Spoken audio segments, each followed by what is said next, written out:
in the city and I'm lurking 63rd. If the brother's on the field, then I think you know the word. All the risky in the luggage and it's going to a third. Everybody in the area ain't messing with the herd.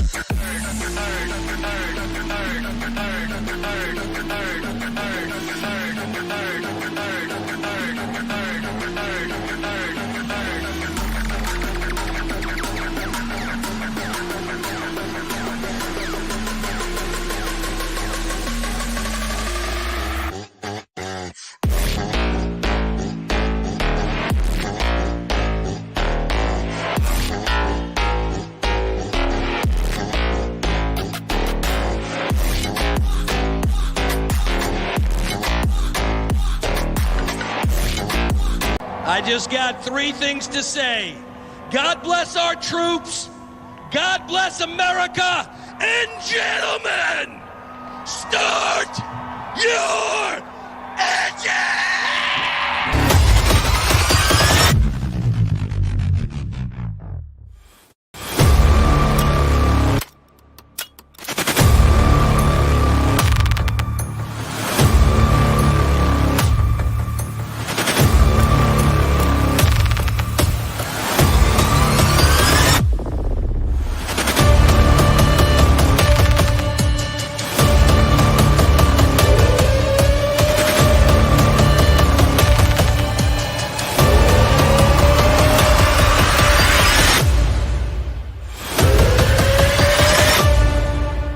It's a new age of the universe.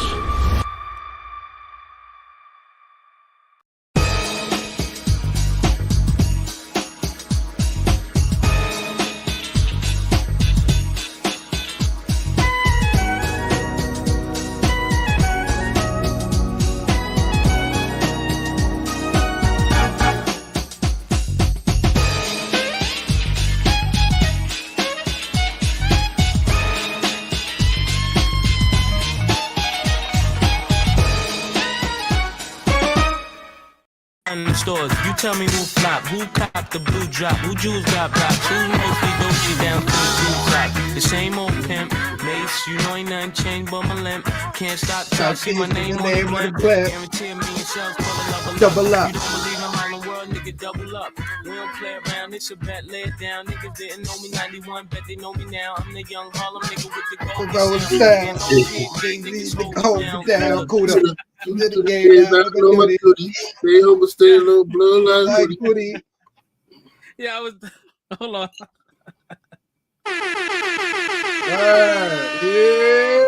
Yo, I was doing the Don dance, bro. I was bringing that shit back. No doubt. It was really good, man. Welcome to Untitled Live, man. Wow. Episode 182. Ow. Yo, we starting off real spicy, y'all. I'm the D to the A to the Diddy. Wow. Oh man, we here, baby. We live here for another Friday, man. God, and to see me fly. Take that. Welcome, y'all. If this is your first time coming across this channel, man, we Untitled Live, and as you can see, this is how we start off, man. So if you like it, if you like what we do, heavy. hit that like and subscribe, hit that bell notification. We go live every Friday, 10 o'clock ish, Eastern Standard Time. What's going on, boyos? How y'all feeling? Chilling like a villain.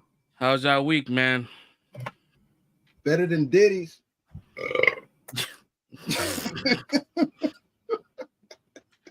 Maybe slightly. Nah, I don't know. He's still rich, so I don't know. He might still be having a better week than me, but Right.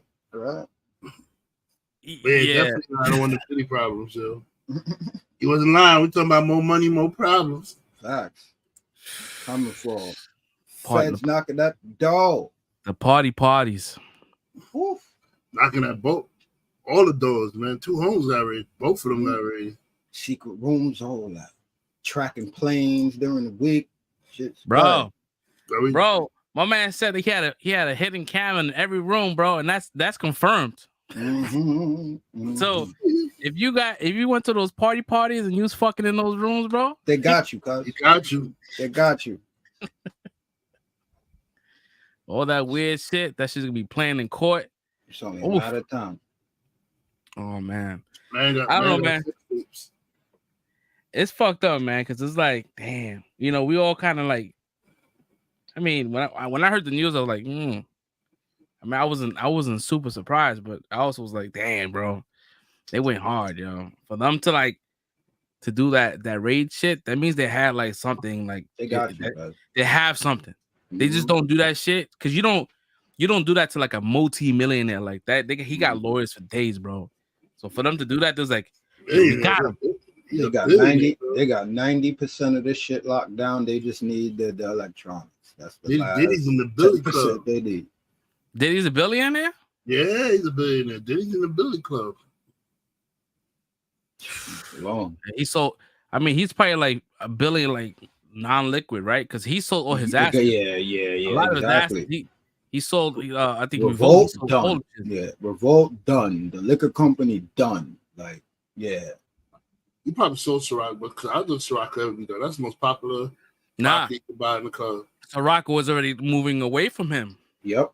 If you remember, all this before this shit happened, there was like a dispute when they felt like he was like whatever, and they just kind of like parted ways.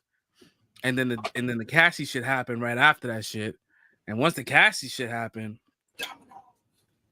it dropped down. He dropped down to 1 billion. He's still at $1 billion. But they said it's at risk. But he's still at $1 billion. Yeah. Cause I know when I last checked, he was at 3 billion, I think, or something like that. Yeah, he bro, been selling stuff off. that had his fucking kids. We're gonna get into that. We're gonna get into that topic, man. Let's just do a quick temperature check, man. I start off this week, nothing too crazy. Saw a couple of shows. Watched Shogun. I'm up to date with Tracker. Well, I was up to date. I fell asleep on the couch right now, right before the show. I was watching that shit, and I caught the first part of it when he was. I don't know if you guys watched the last episode. I watched Tracker. I don't think Fresh Prince watched it. Yeah, I haven't been watching it. Yeah, I saw the last episode. Yeah, so I peeped that. What else did I peep? I'm sure I'm forgetting some shit, but X-Men. With the horse, right? Huh? The episode with the horse, right? The horse, yeah. I don't know who took the horse. I just woke up looking for the horse. He was with his partner, and then I woke up. They found the horse. I don't know. I just remember the first part and then the end, and I was like, "Oh, they found the horse. Great!" It felt like some Ace Ventura, Pet Detective. The first movie, they're looking for the dolphin and shit. X-Men 97. I want to talk about that shit in a minute. Yeah, they had some. It's funny, but people like wilding. They thinking that Wolverine is gay. Yo, bro, that's the funniest. That's the funniest headline with the whole Morphin Wolverine situation. I'm like, people are trying. They are trying. Cracking cheeks. Did we forget what Marvel did to Wolverine in the comics? Well, what? I think they did. They made him get comics. Wait, what? Yeah, they made him like it felt like a quick run. Bro, like they made Wolverine gay in the comics, bro. He was what? When the hell was this? Bro, he was smashing. He was smashing Nightcrawler, smashing Hercules. Oh Lord. Smashing come on, bro. Elseworld shit, right? It's Elseworld. I don't know. I don't think what if shit, yeah, what if, man? Get that shit out of here. Yeah, nah. It was like Wolverine's bisexual that he'll smash. Nope. All right, so the fact that Red said that shit, because I remember something like that, but I didn't read the book. So the fact he brought that shit up, I'm like, oh shit, Wolverine confirmed. He's bi. Yeah. Because my man Morph is like, I could be whoever you want to be. He said, I can get in those cracks that you can't get into. I'm like, whoa, guy. Is this the reason why homie got fired? Because my man, that shit flew over their head. Like, oh shit, we fucking approve this shit. Oh man. Well, that's basically Homelander with that dude that was morphing into the chick. Yo, 100%, bro. And my man was like, yo, my man's like, Bub, I need you to be Jean Grey today. And he was like, I got you. Well, we'll get into that. But what else did I do this week? We went to go look at some new cars. Right? We had no intention on getting a car today. We just wanted to look at cars. And he got a car. 7 hours later, there's a new car. I hope it's bigger than the last one. Well, no, I still have my car. My car is there, but my wife went ahead and got her own thing, and it was like a 6-7 hour thing. And you know how when you go to the dealership, it's never like I want that, and you get the fuck out and you fuck off. No, because they gotta milk you. There's no way. They gotta get us and upsell you and all that extra shit. They're gonna finance the shit out you. Yeah. Nah, we was good. Like we knew what we wanted. My man was like trying to give us an upcharge, and I was like, I looked at him. I said, "We ain't paying for that." He was like, "Oh, but there's an upcharge," and then I'm like, "No. That extra $5,000, we ain't paying for that." So we got tire replacements, we got engine replacements. We do this, bro. He went to the back. He's like, I'm gonna speak to my boss. Came back. He was like, all right, so we're gonna just take off 3,000 and just charge it to 2,000. I'm like, I'm sorry, but we're not gonna pay for that. Word. He was like, he came I back, said no, bro. and that shit was nothing. It was like nothing dollars. I was like, that's what I like. Yeah, that's what I'm talking about. Well, yeah, it's it's a dope car. It's a Hyundai Santa Fe. It's a calligraphy edition. It's fucking fire, bro. It's a really dope car, and it's big. It'll fit all the kids and shit. Yeah, but it's dope. But yeah, but I was definitely like not expecting to get a car and not be in the dealership for 7 hours. So I'm a little tired because I'm like, fuck, that shit just took a lot of energy. Y'all test drive it? How you like the test drive? That's how we did. We test drove it because that's what we made an appointment to test drive so we can see where we at. We got in that bitch. She was like, we want it. So that shit was perfect. But she needed a car anyways because she's been using my car to go to work and so she wanted to get her own thing so she can feel that she's not leaving me without a car, but it's fine. Like I don't really use the car. Like this shit just sits in the fucking in the garage. But other than that, man, you're supposed to push the old car to her and then you buy the new car face. Nah, she don't want that shit. I tried. I was like, you want this? She's like, nah. My car is dumb small. It's a daily driver just for me. My kids don't like it. They don't like being in that shit. It's too small. But yeah. It's a squeeze. It's a squeeze. You gotta, yo, bro, it's a squeeze, but motherfuckers need to put some respect in that car. You know why? Because that shit, let me tell you, I have a Volkswagen GTI, and we went to Melvin's funeral, his wake. Right? I don't know how it did that. That car, no lie, bro. It held a lot. It was like a circus car for fat dudes, bro. Because for one, it was me, Red, Devon, Don, and myself in that shit, bro. And that shit, that shit was like it was like almost 2,000. Yeah, and that shit took us. It got us where we needed to go. So. Shout out if you guys want to do like a quick it's proven to hold us all, but yeah. But other than that, it's pretty good. Fresh Prince, how was your week, bro? I had a cool week.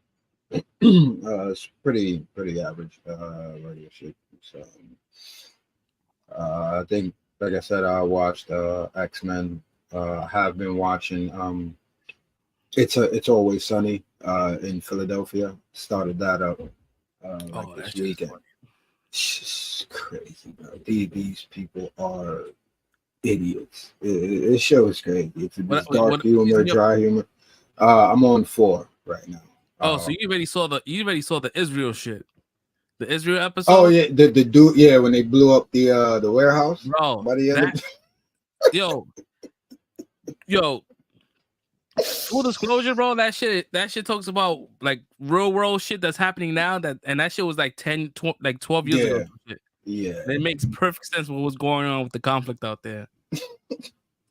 Ridiculous. Like, I kind of knew what I was getting into because the pilot episode was called "The Gang Gets Racist," and it's like, just a whole bunch of like nonsense of like them getting into situations where it's like white people in situations where they're not trying to be racist, but it looks way racist.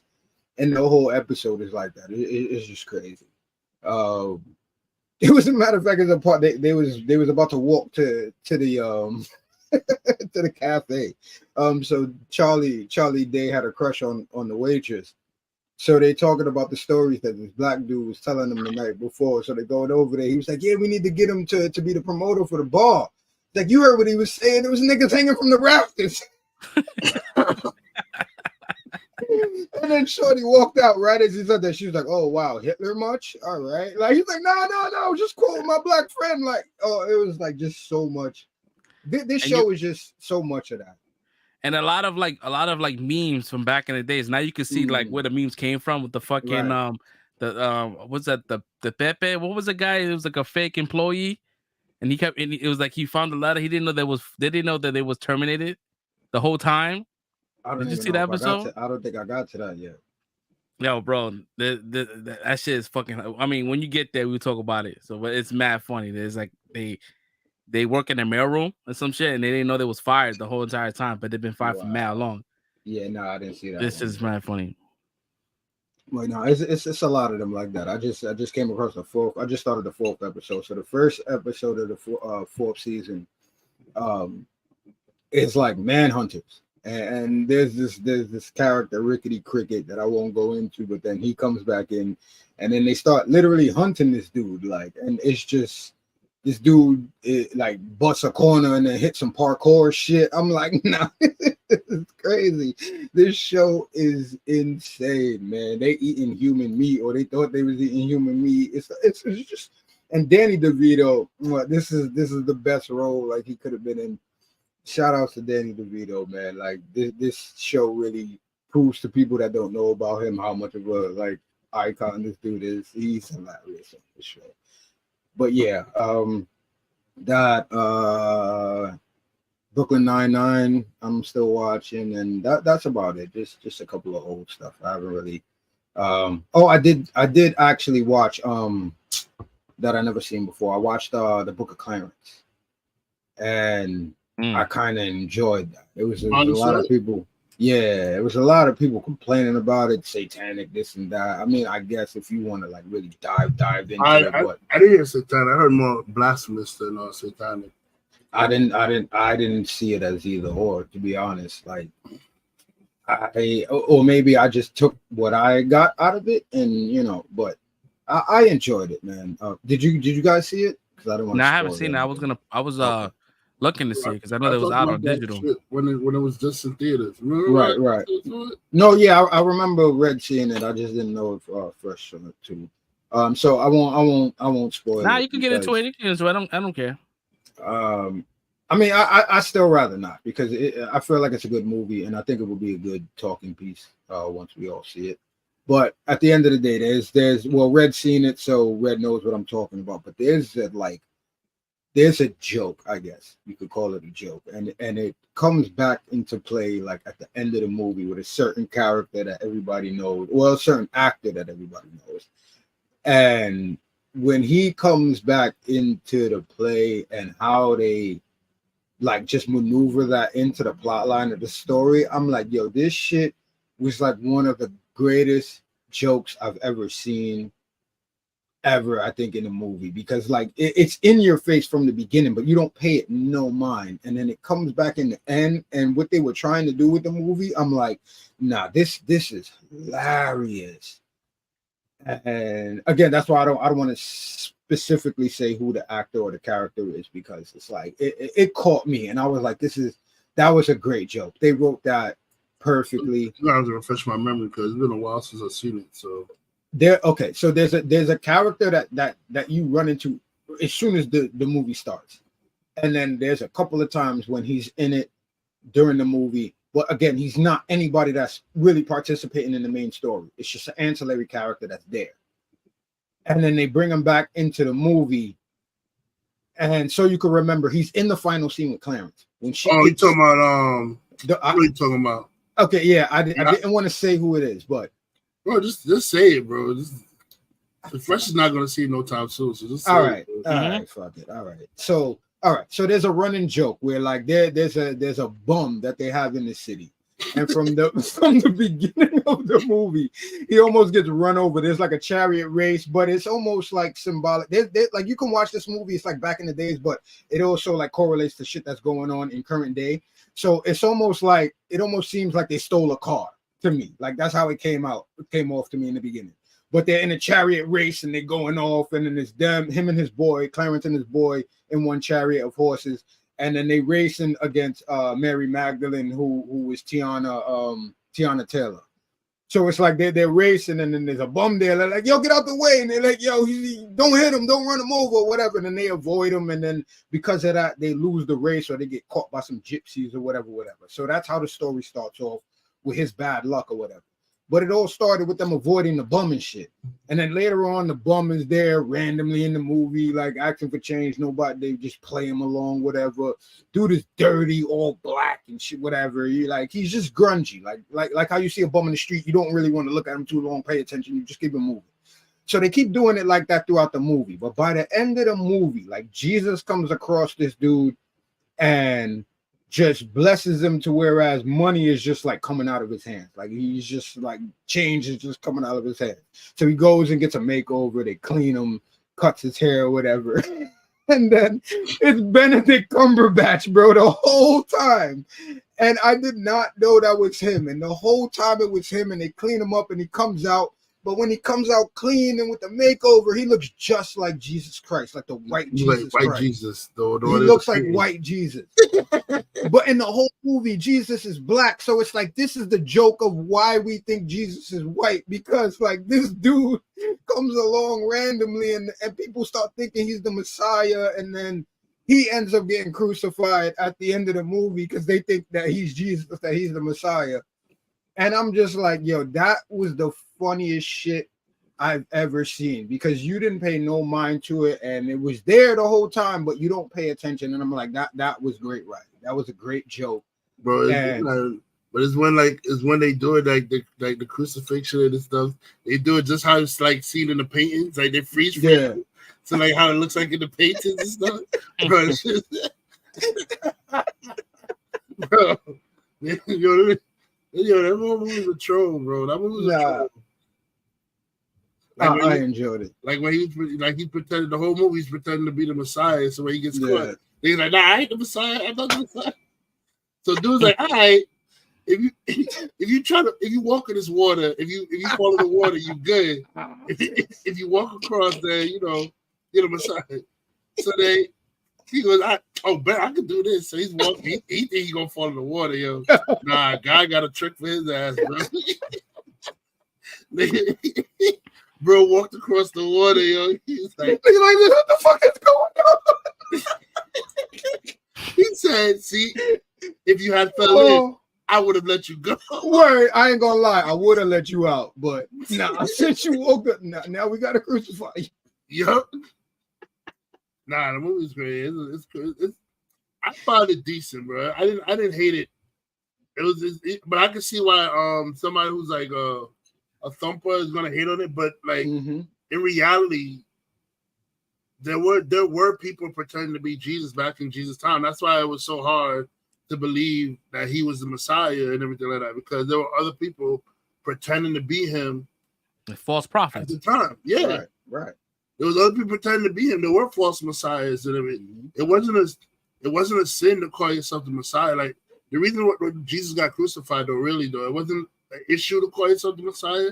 The issue was that he called himself the Son of God, and that's when everybody was like, okay, well, now you being blasphemous. So you calling yourself the Son of God? You calling yourself the Law of Moses? What? Like what? That's what got him killed, because he was saying that now I'm that guy. Basically, I'm God on earth, yo. That's what I am, and that's a whole different thing. Like being a Messiah was cool, but when you say you're the Son of God, you're God on earth, like you're the King of Kings, like that's what got him. Like, okay, take him out. That's what they clipped him. They were giving him he didn't do that to nobody. He was just healing people. Mm-hmm. But like I liked it, man. I liked it. Again, I went in with no reservation. And it's like I understand how it might be. I saw how it might be when I saw the trailer. I'm like, this could go very bad if they don't do it the right way. And I mean, for me, it hit. I enjoyed it, and it's from James Samuel, I believe it is, the same director, writer, director, and music composer that did The Harder They Fall.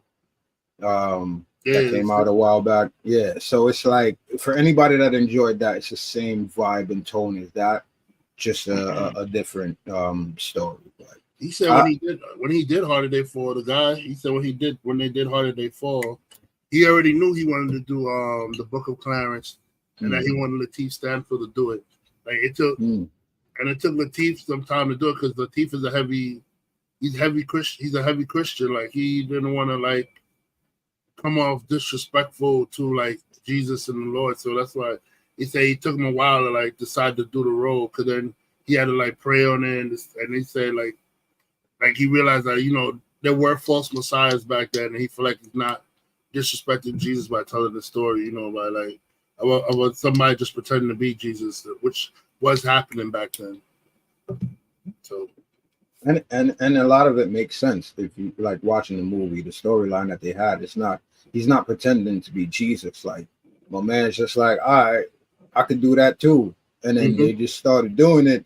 And again, it's like, I don't want to say everything, but it's like through that path and through that journey, to me, that's why I didn't have a problem with it, because at the same time, he wasn't trying to be Jesus. But all of us, if you're Christian, the whole point is to try to emulate and try to walk the same path as Jesus did, right? That's the whole point. So to me, it's like, whether that's how the story started or not, by the end, that's what Clarence actually did. So I feel like it was a good plot. It was a good moral. I felt like it did justice for the story that they were trying to tell. And I got whatever messaging I got out of it, which I thought was positive. It wasn't all bad. But again, I went into it with no reservations at all. Like if you go into it looking for things to hate, you're going to find a lot.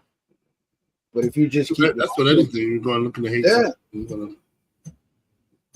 Yeah, but I would highly recommend it. I would recommend it. I enjoyed it. It was funny, good soundtrack. It was, I mean, they had a part where they went in at night and they had like almost like a club scene in a little tavern or something. And it's like they playing like old school tunes. And I'm like, yo, this feels like we stepping in the club back in the day. Like, I'm like, it's a lot to like about the movie, man. So yeah, I recommend it.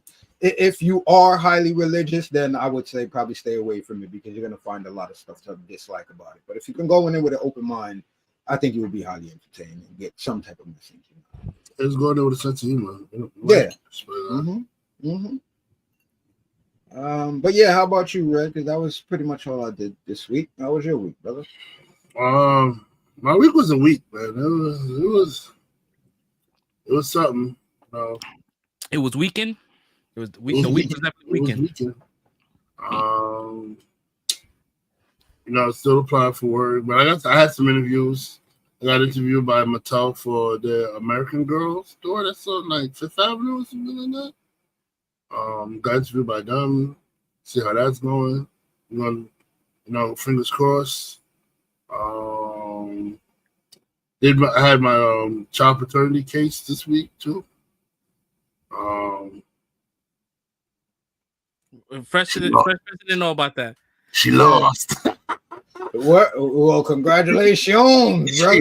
Yeah, I didn't even know about that.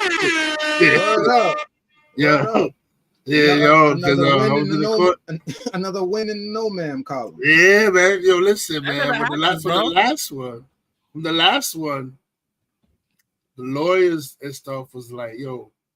They looked at the age of my kid. My kid is 16. He was 17 now. His birthday was March 17. So, but at the time, he was still 16. They looked at his age.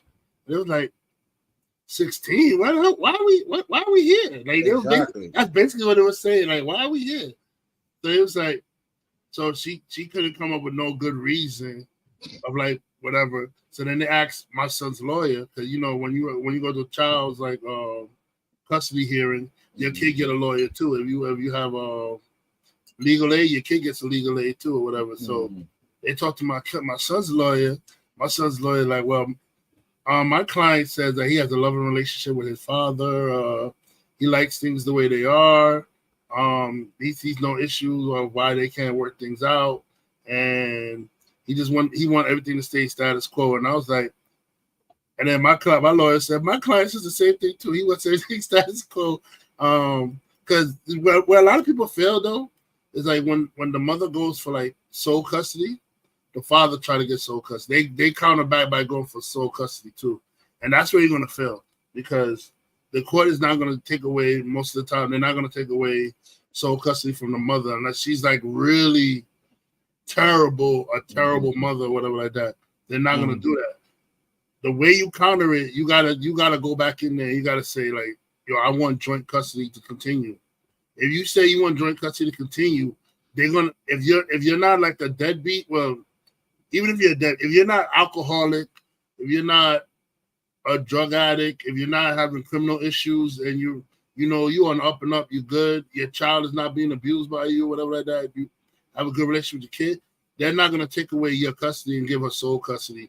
They'll do something where it's called you both still have joint custody, but she will have the physical custody of where he lives. So like basically he lives with the mother most of the time.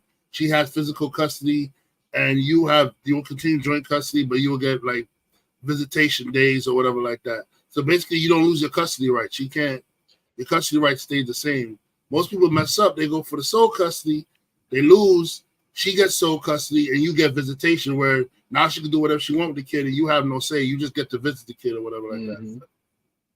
That's the tip for you guys. Go for joint custody if you're ever challenging for your sole custody. Go for joint. Say you want to continue with joint custody, and it's going to be very hard for her to get that taken away from you because if you're a good father, they're not going to mess with that. They're not going to say, "Oh, take away joint custody from him and give it to the mother." They're going to keep it the same. They're just going to say, "Oh, she gets the physical." Whoever the child lives with the most, they're gonna get the physical custody. Like, physical custody means they just live with that parent, but they can visit the father as they see fit or whatever like that. So I won that case. She tight. She didn't even show up. The funny thing is she didn't show up because she knows she was gonna lose, bro. And after the last case, they was like, "This is ridiculous." Her lawyer said it's ridiculous. The kid's lawyer said it was ridiculous. My lawyer said this is ridiculous. Say, yo, the kid's gonna be 17. Her lawyer said it was ridiculous? Her lawyer said it was ridiculous, bro. It is. Like, it's like 2 more years and it don't even matter no more. Like, what is this even about? trying to get paid. Yo, we had a court appointed attorney. Yeah, it's court appointed, so they getting paid anyway. So they keeping it real. This shit is working. So when we went to this trial here in she didn't show up, and then I heard from the grapevine, she fired her. I heard from my lawyer, the grapevine. I heard from my lawyer. She got rid of the counsel that she had because I guess she wasn't agreeing with the shit she was doing. So she went and got private counsel, but that's for her other shit. She going after the other baby father and shit, like so. Oh, she's going out. Yeah, she's wilding. She's crashing out. She's crashing out. She's going all out. She's wilding. But I knew I was good, bro, because I was always good to my kid. She always got money from me. I always saw my son. My son knew who I was from like jump. So I knew I was good, bro. I was like, nah. It's just stressful because they can mess with you if they want to. You know what I'm saying? It's just that that's the stressful thing about it. That's the only thing stressful about it, bro. But like I prayed on it. God had my back. So all I can say is God did. Won't he do it? God did. That shit crazy, bro. Yeah, so I'm glad that's behind you because I know it's been a minute. Word. Yeah, I know you told me this like early last year, and I'm like, damn, bro, this is wild. Yeah, it was going on for like almost the span of a year. Yeah. So cleared that up. Got my learner's permit this week. Congratulations. My man out here making moves, bro. Word. Bro, like I'm like, I gotta do this stuff, bro. I'm looking at it, ain't no way I'm gonna go through life, but I'm not gonna learn how to drive a car, bro. Like I just can't. go through life and not have a driver's license, bro. Like it's not happening. And plus nowadays a lot of jobs actually don't have driver's license. So I'm noticing that as I'm applying, they're asking you to have a driver's license. I don't know why. Most of these places you're working inside of a building, but they still require you to have driver's license. But I don't know. So that's what I'm doing now. I'm getting my driver's license. I got my learner's permit, waiting for that to come in. I gotta figure out what driving school to go to. What's a good driving school to go learn from? And then do the road test after, you know, I do all that stuff. So, but yo, the girl did me dirty though. So when I was doing the eye test, yo, she told me read line 8. I'm saying, yo, why you gotta go for the small letters, bro? Like that ass, bro. Like, She started off with violence? Bro, she started off with violence, bro. She's like, and I heard the other the lady said, okay, read line 2. I said, why the hell you can't tell me to read line 2? And she told this guy, yo. You got glasses? Yeah. You gotta warm up your eyes first, bro. You gotta warm them shits up. I was blinking and shit, like warming up the eyes and stuff. I say, yo, this is 40-year-old eyes, bro. Like this ain't no young man eyes, bro. You gotta warm these shits up. He was on a long blink, like making sure this is lubricated, like yeah. I say, yo, I'm not gonna say a fucking letter until that shit clear. Then when my vision said, all right, we good. Then I started saying the letter. She turned around and looked. Said, "Oh, okay, he got it." I said, "Damn." She didn't have no faith in me. She had to turn around and look. Right. But yeah, so passed the eye test, yo. DMV, apparently their transaction system want to be down, so I had to sit there longer, waiting for that shit to boot back up. So mad people just sitting there with their paperwork in their hand, waiting for the boot up so they could pay for their stuff and shit, man. But no, the DMV is like the DMV is like deflating, bro. It's just sitting there and it's just like it's like Beetlejuice, bro. You're saying that with the numbers and shit, like, bro, shit is like mad dreary, bro. Cause you just going in there, nobody's talking, and all you're hearing is LP013. That should be like now calling. Now calling. Yeah, G. Yep, now calling. 43. And you looking at your shit, your shit is 3G87. You like, God damn, bro. Every 2 seconds, bro, is now calling D349 at desk number 25. Now calling LG43 at desk number 7. Now calling every 2 seconds. It's like, oh my gosh. And you can't listen to no music because you gotta hear the number call, bro. Like they don't got the numbers up there though? They do. It's up there, but you want to hear that shit because sometimes you hear it first before it even pops up on the screen, and you'll hear it before that shit. Man, listen. I just gotta get my license and then we done. I ain't gotta go back in there for like a while. Get my license, get my driver's license, and I'm done, man. All right, so let me see what I watched this week. This week, I saw X-Men 97. I saw that. I saw Tracker. I saw the new Ghostbusters, Frozen Empire. Oh, I saw that one too. Saw the new Ghostbusters, Frozen Empire. I got some things to say about that. I'll save that. I started watching the series Walker. It's supposed to be the reboot of Walker, Texas Ranger from Chuck Norris. Yeah, but it's starring the dude from Supernatural, Sam Winchester, the one that played Jared Padalecki. Oh, I did hear about that. That been out for a little while, right? Yeah, but I just started watching it. So I see some Max had it, so I started watching it, and it's good. It's a good series. It's not as action packed as the Chuck Norris one. They made this one more like a crime drama than like just kicks and flips and all kinds of shit just coming out, like, going on. So this one he has like a family, and this one he has like his family's in it, and he got his brother, his pops, and then his mother, and he got 2 kids. I think season 1 he's dealing with his wife gets murdered or something like that. Let me tell you, hold on, I'm gonna go on to the show real quick, right? So first of all, I just want to say I hate his fucking kids, bro. I hate his kids with a passion.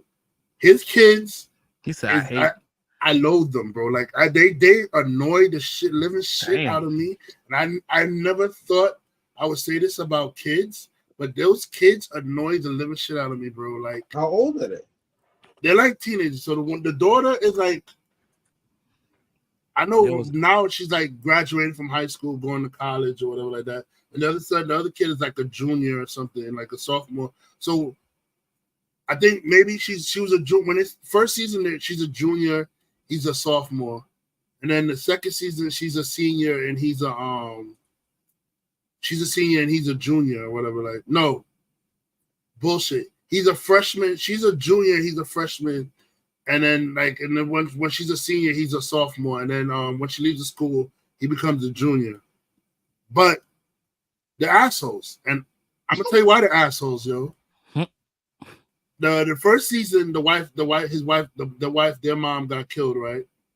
And you know, he was grieving, he didn't know how to handle it, you know, stuff like that. So he was trying to be there for them, and like, you know, he was still spiraling because, you know, low key, your wife just got murdered, so he's grieving. He's not even properly grieving because he's still trying to be there for the kids and stuff like that. So, you know, he turned to drinking, and all that stuff.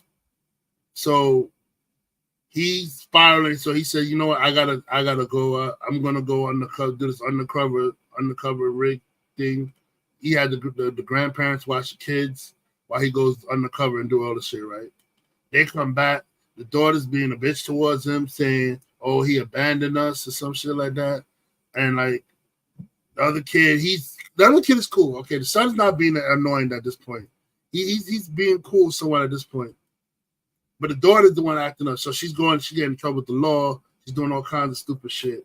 Like she's like, "Oh, you're supposed to be there for me." But like, nigga, who's there for him? Nobody's there for him. You know what I'm saying? Like he's grieving too. Like it's like she keeps saying like it's all about me. It's all about me. You know. So he's like, he said, "All right," but, you know, he swallowed his shit, got it together, he's take care of his kids. Right.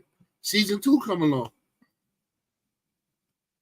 This chick, like, I don't know, she like finds trouble. Like she's like a little fucking trouble magnet, bro. Like she dates like matter of fact, no, this is the first season. She dates the kid that's like one of his arch enemies or some shit like that, bro. So basically, imagine you had your daughter, right?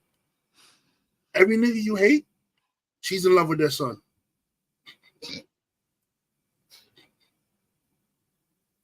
Like in the first season, she was in love with the son of the dude that he was running the cover to bust in the crime ring.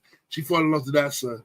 The second season, she falls in love with the son of the family that they got beef with or some shit. They got like this family that, you know, kind of like Hatfields and McCoys and stuff like that. There's a family that lives down on the other side of the ranch. They got beef with. She falls in love with that son, bro.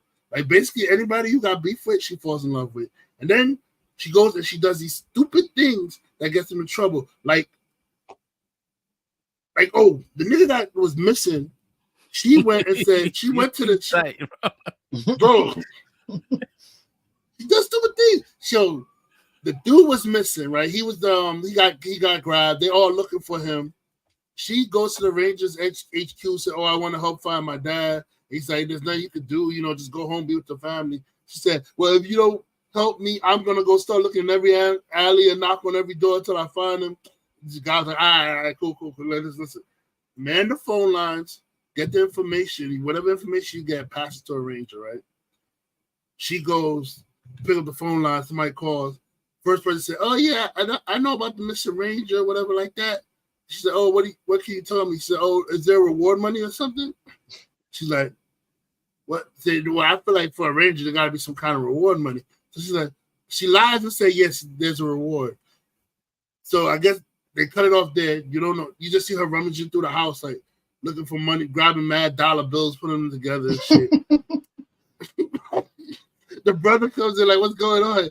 He's like, "Oh, I need your money. I need whatever money you had." She's like, "Bro, what are you talking about?" She's like, "This person said they can help. They can find dad. I need the money." She's like, "Oh, I'm coming with you. Like, if it's about dad, I'm coming with you." So these two idiots, right? They go gather their money together, go in the car, drive to this parking lot that's like real creeped out, meets with the lady. Two guys come out, mug him for the money, pulls the knife to the other brother, gets the car stolen, right? get the car stolen that belongs to their mother. So they lost their mother's Mustang. And don't say nothing to no adult, bro. They just kept that shit quiet, bro. Wow. The father comes back. They still haven't told the father the car's missing. They told him that it was in the shop and somebody's working on it for 2 months. Wow. He said, What? That said 2 months is a long time for that shop, the car to be in the shop, yo. He said, that car's not back in the driveway, but tomorrow morning, I'm going out to that shop and I'm going to find out what's going on. So they're like, they panicking. They're like, oh my God, he's going to find out what's going on. What are we going to do? They said, oh, we know where the bitch is at. Where the business stole the car. She races. She's using our car, the mom's car to race. We're going to go to where they're at, the legal racing event, and steal the car back for the people that stole it. Instead of just telling the pops, yo, we got mugged for the car. They put a knife to my brother. I just gave the car up. Like this It'd be cool. You didn't even have to say. Bro. You didn't even have to say. I want to pull money together to go pay her to find out where you were or something like that. You just had to say, yo, we went to a location. They pulled the knife out on her. They pulled the knife out on her brother, and I had to get the car up, and that's what happened, bro. That situation would have been done. The cops would have handled it. You would have got the car back. It'd have been done and over. No, these idiots is gonna go over there, almost get beat up again, yo, until she like started pleading, talking about it's my mom's car and blah blah blah blah. And apparently these criminals got hurt. They're like, oh man, I feel bad for you. Take your mom's car and go. I said, that's bullshit. That bullshit. A criminal will never do that. I said, a criminal will never do that. They'll be like, yo, you better get the fuck out of here before I kill you. That's exactly what they were saying, bro. But anyway, I just want to say I hate that kid. And she's a little hoe too. She's a hoe. Oh my God. Let me finish. I'm talking about Samantha LaRusso level of shit, bro. Like shit. That much hate? Bro, she's past Samantha. I think I might have to put her as Stella Walker level. I think she's past Samantha LaRusso, bro. Like, listen, she's dating one kid, right? And then the other boy comes in. He sings a song. He's dedicating the song that he sings to her. But the other boy wrote the song. He wrote the song about her, right? But she doesn't know that. She just know that the boy that she likes is singing the song to her. And then they end up getting together. And they're being each other with the whole school year. They're being together. Then she finds out the kid wrote the song. He said, oh, you should have told me you wrote the song for me. And blah, blah, blah, blah, blah. And he's like, oh, here, I found your mother's locket. Yada, yada, yada. Oh, my God. So then now she don't like this boyfriend anymore because the new nigga just did some nice thing for her, right? So she treats him cold. Like, so he's like trying to talk to her. She's not answering texts and shit. So they get to the school year. They looking at the school year pictures and shit. They see she's like, oh, why didn't you hit me up? Like I was trying to reach you or something like that. He said, oh, sorry, I missed the text, whatever. So she's trying to act all lovey-dovey. Then she see the picture of them. It pops up. It says best couple or whatever like that. She gets upset and walks out to school. Nigga finally like, yo, what's up? And she's like, oh, basically saying like she didn't want to. Basically, she told him I don't want to be with you anymore. Blah blah blah blah. Yada yada. The dude was like, all right, we can still be friends. I don't know what world CW lives in with this shit. Where like they think somebody says, oh, we'll still be friends after. Find out that you like another dude, and she's like, basically, I like another dude, but my feelings ain't there for you no more, yada, yada. Move on. The same day, my nigga, the very same, I don't even think an hour passed by. She went to the other boy, started making out with the dude, talking about she want to be with him, bro. Like, the same day. She didn't even let the shit, like, let's cool off, let it ease. Like, I'm talking about she left the one kid, went right to the next kid, started kissing the next kid, bro. I say, yo, this girl is a hoe. Like, pants is hot, man. Bro. Pants is hot. So anyway, I feel like if I was the father, I'd be like, yo, just take me back to the niggas who tortured me and let me go back with them, yo. These kids is torture enough, yo. They're gonna kill that guy, yo. They're gonna be the death of him, bro. Them kids, they're gonna be the death of him. That's my rant about Walker. So That's I like crazy. I like the person who plays the father on the show, though. The father's my favorite character of the like the father of the main character Walker. Mm-hmm. He's one of my favorite characters. I like the father on the show. He's funny. He's like one of those really serious, like cowboy ranch hands dudes. Yeah. You said this is CW, you said? CW, yeah. It's besides what I just said, it's like the stories are really good. Bro, I literally sat down and I watched like for the past few days. I watched like 2 seasons and I'm on season 3, bro. And like I've been watching like sometimes I even forget about playing my games and shit. I'm just sitting there watching the show, bro. Like, and I feel like if you get an emotional reaction out of me, you're doing a good job because the fact that I hate these kids, it's good storytelling. And I hate these kids. If I didn't like the show, I wouldn't care anything what the kids were doing. I wouldn't care. But it makes me care what these little dumbass kids is doing. Like, bro, what are you doing? You're gonna get killed. Like, I'm looking at them. What are y'all doing, man? But yeah, see Walker, CW. It got season 4 coming. I think season 4 is supposed to start sometime in April. If I'm not mistaken. It was delayed because of the writer's strike, the strikes that was going on. All right. Dang. All right, but let me see. The Walker.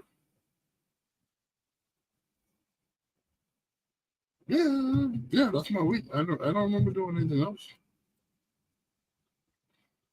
All right. So cool.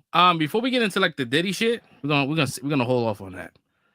Kind of wanted to revisit. I don't know if you guys did, the homework and shit, but we kind of wanted to revisit what we spoke about last week about the Mount Rushmores when it comes out to Latina actresses. I don't know if you guys did y'all Mount Rushmores. You say you guys needed a week. Yeah. Did you guys do it? No. Listen, bro. This shit hard, bro. Because I've been working on it still the weekend. It was hard for me too, but I definitely got like a couple of actresses still fluctuates. Yeah, because only 4, dude. You're not dealing with a lot.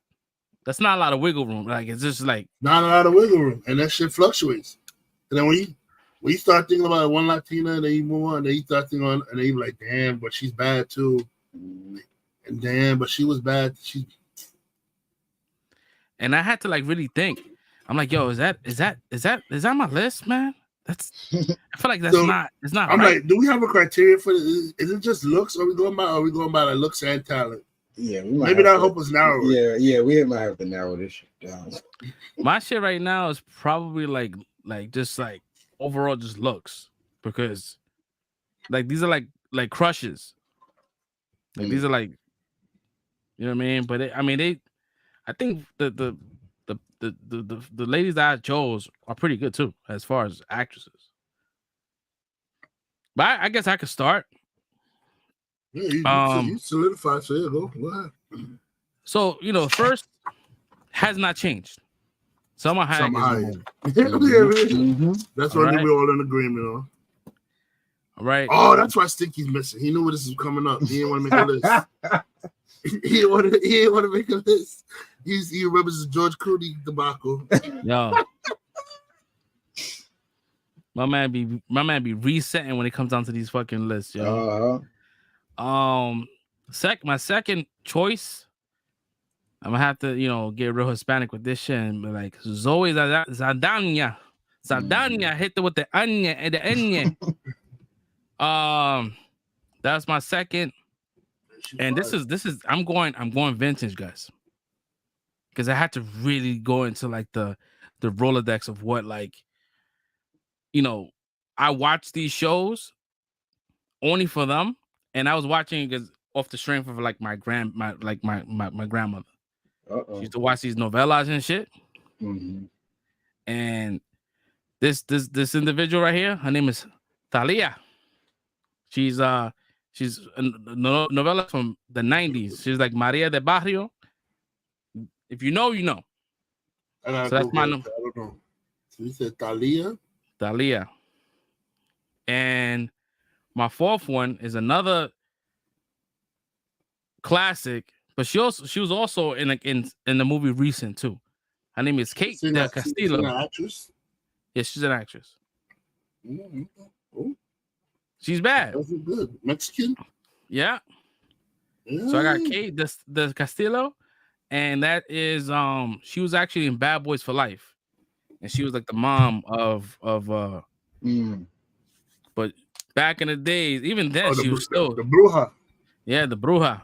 So that's my 4, and I feel like this list is a living list because I feel like it could change tomorrow because it is a living list. Yeah, it's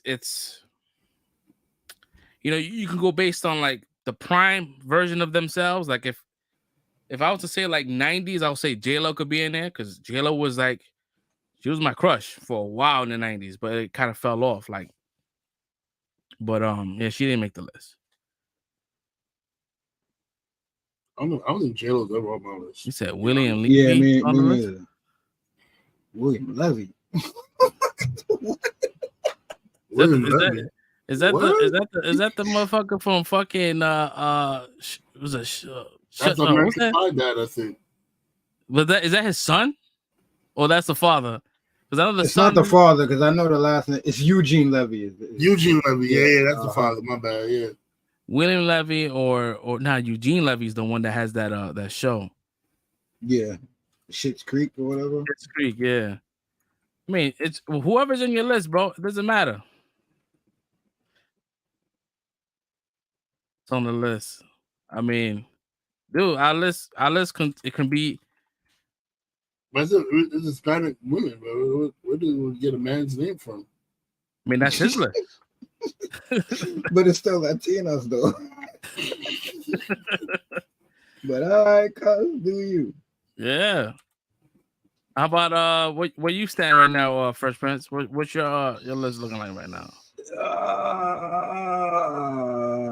William Levy, man, that's a handsome dude, bro. We had Selma Hayek, right? Okay, so I'll take it back then because we basically started this shit talking about crushes, so I'm gonna take it back. So no, damn, it's a lot of people on the shit. Yeah, so no hate to the newer actresses and stuff, but this is how it started. So yeah, we had Selma Hayek as one automatic. I gotta throw Rosalind Sanchez on the list. I'm sorry, like, people probably forgot about her, but if we talk about crushes, right there, oh man, listen, yeah, she had a couple joints, but yeah, major one was Rush Hour, so I gotta throw her on my list. We're not gonna put Rosie Perez on the list though. Like we really gonna have a list without Rosie Perez. I never got bricked up for her, bro. Looking at the, I mean, she was hot in the 90s. Bro. I'm about to say what, like, white man can't jump, bro. Nah, that voice, bro. That voice, not. That voice, yeah, she could have nagged me with that voice, bro. I'm like, Rosie, chill. Let me see. She did look good. Rosalind Sanchez is bad, bro. She's actually married to some white dude from The Rookie. Who? Rosalind Sanchez. Yeah, she's married to the dude that's Bradford. His name is Bradford on the show. He's like the main white dude. She cameoed on the show a couple of times. You know what? Okay, my number 3.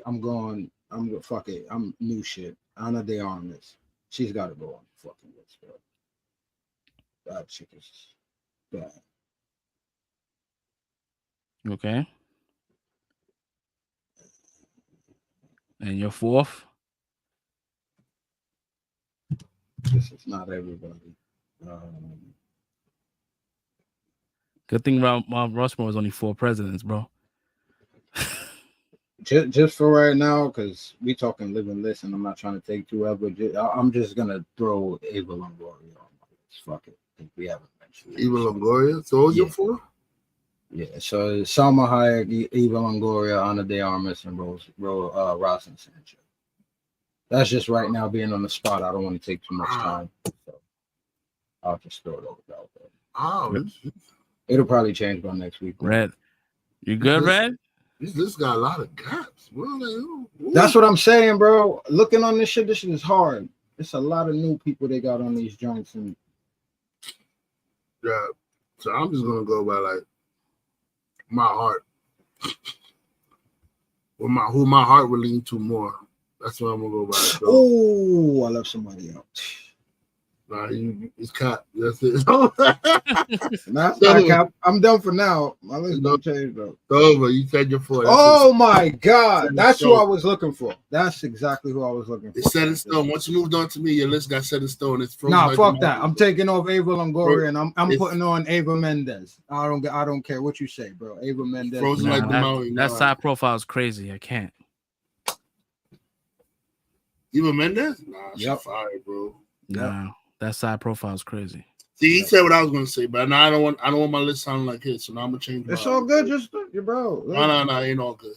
We already got to all saying Summer Hayek.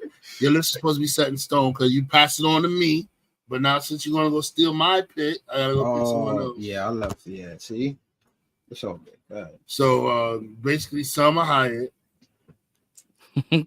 Yes, he just wins. My man went blurry after he said that shit. That's because we already solidified she was automatically on the list. But right? he's right though. I did. Once I said Summer Hayek, I was like, all of them names just went out of my mind. I was like, Summer Hayek.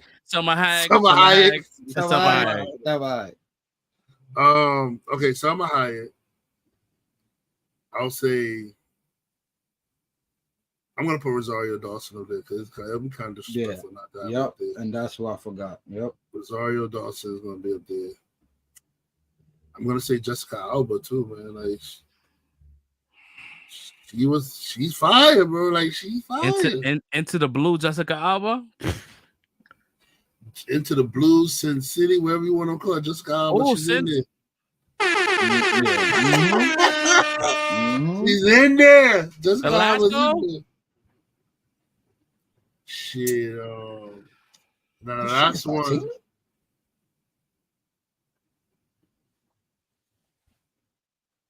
Yeah, you got one more left, bro. He's like, fuck. Because there's probably like 3 of them he wants to choose. He's like, fuck, yo, which one is the best out of the 3? Oh, it's hard. I'm surprised Fresh left somebody off the list. Yeah, the whole week. Which one is that? Who? Morena Baccarin? That shit junk. See, I didn't want to go. So the thing is, I didn't want to go too recent, bro, because I don't know how she's gonna look when she's 50. I'm picking shorties that look great in their 60s, yo. But she is bad. She is super bad. She's my pick for Wonder Woman. But go ahead, my bad. Shorty from the last Scream. Is it Morena Baccarin? Mm-hmm. Yeah, she's bad. God, it's hard, bro. I think who's Spanish too, who's Latina is Deadpool's girlfriend.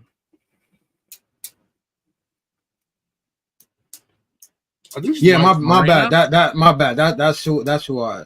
Yeah, I said the wrong name. That was Deadpool's girlfriend. Is Morena Baccarin. I said the wrong name. What's shorty's name from Scream? Oh no, that's Deadpool. Yeah, Morena Baccarin. That's Deadpool's girlfriend. Yeah, I said the wrong name. Yeah, she was in Gotham. Oh, that's a girl from Gotham too. Okay. Mm-hmm. Matter of fact, ain't that her man? Jordana, dude that played the dude that played Gordon. Mm-hmm. Yeah, she started dating him after. Mm-hmm. She's she's Brazilian. So I mean she speaks. I mean she's Portuguese, but it's not. They wouldn't. I don't think they consider themselves Latina. I didn't know Paula Patton was Latina. See, Paula Patton, anything like before 2007, I would say yeah. But she got a little crazy. She be acting like she's drunk all the time. All right, so I'm gonna go with a young chick, fairly unknown. Her name is Melissa Barrera. What are you talking about from Scream? There you go. Yeah. But I know but I saw her on the Zorro TV series for 2004, and she played one of her love interests. Her name is Renata Notini. Tall, beautiful Mexican woman. That's gonna be my last pick. My man, I'm gonna go new school. My man with a deep. That's a deep cut. My man with a Hail Mary, bro. He just threw that shit. Cause she bad. I'm looking at her right now. Renata Notini, yo. I probably butchered the name, the pronunciation of her name, but that's going to be my final pick. Full disclosure, guys, whoever's watching us right now, like this is a very hard list, man. It's not easy. It's not easy on at the all. spot. It's on the spot. So Selma Hayek, Jessica Alba, Rosario Dawson, Renata Notini.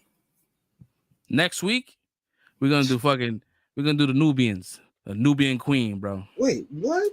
Nah, this is crazy. Jessica Chastain is Latina? I gotta check this list, bro. She's probably like from Spain or some shit. Yeah, if they're from Spain, they're not Latina. That's white. Like European Spain, that's white. That's not Latina. Yeah, next week we can do another list. Oh yeah. I know Pam Grier is gonna be number one for me.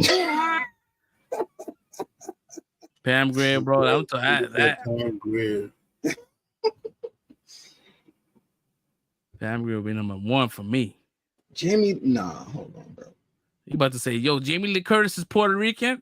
No, it's Jamie Lynn Sigler from The Sopranos, the daughter from The Sopranos. She's Italian, bro. She's about like 5%. 5% fucking. Yeah, I'm just looking at this list. It's like the top 60 or something like that. And she's like, that is buggy. She's Italian. Yeah, that's what I'm saying. And they don't even say what they are. Like, so yeah, this looks like that. They definitely did not put no Hispanics in Sopranos, bro. She's Italian. She's Italian, bro.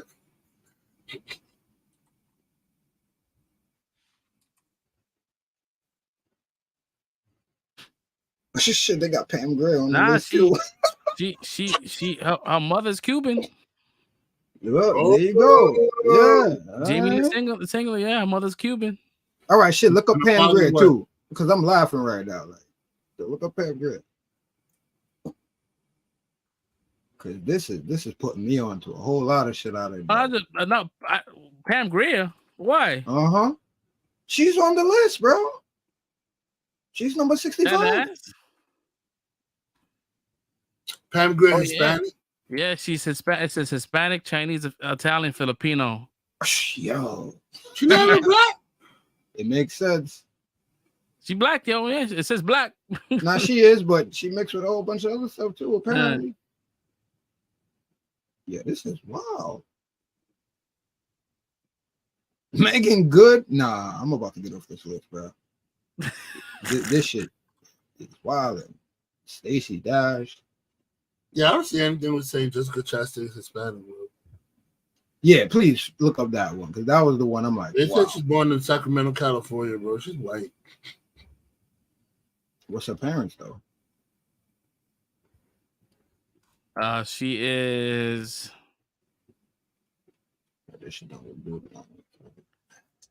And I think the mother is Jerry Renee Hasty. And the father is Michael Monasterio. The father could be Hispanic. Monasterio, the way that ends, that could either be Hispanic, that could either be Italian or Spanish. Yeah, she's from Basque. The Basque, well, her father is from Basque. That's like like a European. Oh, so yeah, she's white. She's definitely up there. Whatever. Yeah, they snuck that one in. She's from the family's from the Caucasus Mountains. From the Mount Caucasus. Oh man! All right, cool. So we got our list. Next week we'll do some. We do some more, guys. If you guys have any topics or any kind of list you want us to go through, or like a top 5, sound off in the comments, bro. Let us know. This is a live show. This is the whole reason why we live, is that you guys can engage and it's real time replies. So don't be afraid. And give us your list. Give us your list. Even if it's male, female, whatever.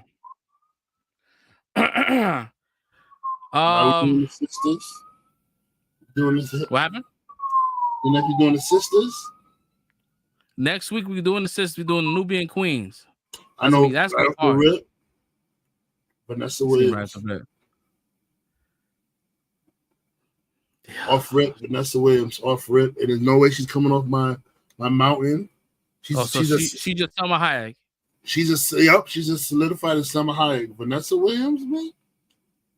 Woman's gorgeous. I think bro. my list, I would say I don't want to give my list away, but I think my list is gonna be very vintage. Vanessa Williams, Nia Long. Oh yeah, Nia Long. Oh, Nia Long. Oh Lord, Nia Long. Nia Long is Summer Hayek on the list. It's really, yo, Nia Long ain't going nowhere. My shit's gonna be Pam Grier, fucking Vanity. Oh wow, you going real old. You going old and well, one's deceased and one's old. When that you said Tina Turner next? Nah, she had great legs though. She really did. I can't even hate. She did. She had great legs. She was good. Tina was getting them young boys too, man. Tina was getting them young boys. Nah, I will have to revisit this shit. I could cheat for Rosario Dawson too, because I think she's half black, half Hispanic. She everything, bro. She like Cherokee, all that kind of shit. Both sides. That shit wild. Red, you said you wanted to talk about Ghostbusters and Frozen Kingdom. So I watched the movie. I had a few problems with the movie as well. And I think that the movie as a whole was great. It didn't live up to the afterlife, that charm, that magic in the bottle. You said great. I was gonna say just good, but you said great. Yeah. Like it was solid. It was a solid movie. I'll watch it again. Like the replay ability for this movie was I could do it, right? But I feel like for me, it was way too many characters. And it was kind of like all over the place. And it just forgot about ghosts at one point. Like it's like, oh shit, man. But I get it. But I just felt like it was a lot of characters and it was very a convoluted story. But I had a good time watching it. I thought it was solid. All right. So what about you? Me personally, I felt like you said there weren't enough ghost action, like ghost busting action. And I could understand with the first movie, it was them learning the ropes of everything. Like they didn't know nothing yet, so they were like still learning about everything that was going on, you know. So I could understand Afterlife being slow, like Afterlife not having that much. But even then, Afterlife still wasn't like, I'm sorry, like somewhere in the middle of this movie, it got a little boring, bro. It's like, yo, this shit is just a bunch of like, it became a lot about talking about ghosts, but not showing action of ghosts. You know what I mean? And then they were focusing too deeply on the lore of this like the new ghost figure that they were having. Like you had this idiot Camille Nanjiani. Yeah, the idiot guy selling off his selling the stuff, and he's not. I'm sorry, man. He's not funny. He's not funny to like. I don't find him funny. And they're following him all over. Like the movie's following him, and I'm like, bro, it was supposed to be about Ghostbusters, not about no guy. If this movie wasn't titled Ghostbusters, it would be a different story. I'd be like, this movie's kind of interesting. But you titled it Ghostbusters, so we only care about the Ghostbusters. We don't care about somebody's lineage of stopping spirits and stuff like that. Like, you know what I'm saying? It was weird. Other than that, no, it's not even other than that. There's more. I don't like the fact that we only have the Spangler family as the Ghostbusters now. It's like, bro, like, why can't we have like all the Ghostbusters or all the Ghostbusters kids in it, or if not their kids, then like have a new set of Ghostbusters that they're training, that the older Ghostbusters are training and stuff. Like, why are we focusing only on Egon's family as the Ghostbusters? Like, it's weird, bro. Like, that's only Egon had kids. Like, nobody. And it's crazy, right? Because watching the movie and maybe revisit the first two, right? And I'm sitting there watching Egon's character, and I'm like, I don't see him having a family and ditching them, because at that point in time, he already had a daughter. So I'm like, he doesn't even look like he had a family. I'm like, damn, they kind of shoehorned that shit in, and I agree with you. I feel like I'm sure other one they all had kids. Ernie Hudson had to have kids. You know what I mean? Like, Winston talked about his kids. Yeah, he talked about his had kids.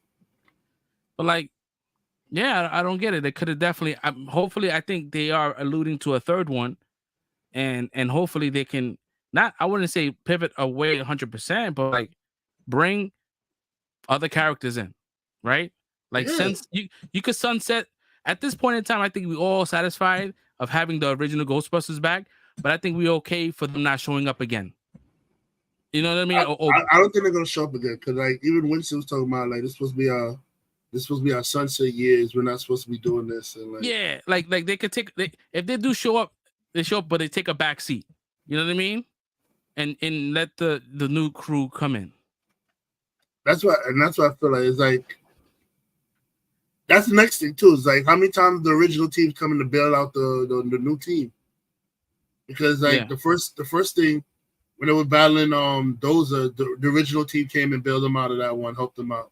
And this one when they're battling the guy, I mean the original team came out. It was more like was bailing each other out, but then they were the ones that set the trap to catch the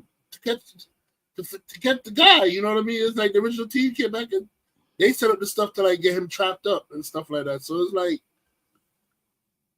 I don't know. It's like I feel like they need to like go back to the drawing board, like work on like having a new team. Like that.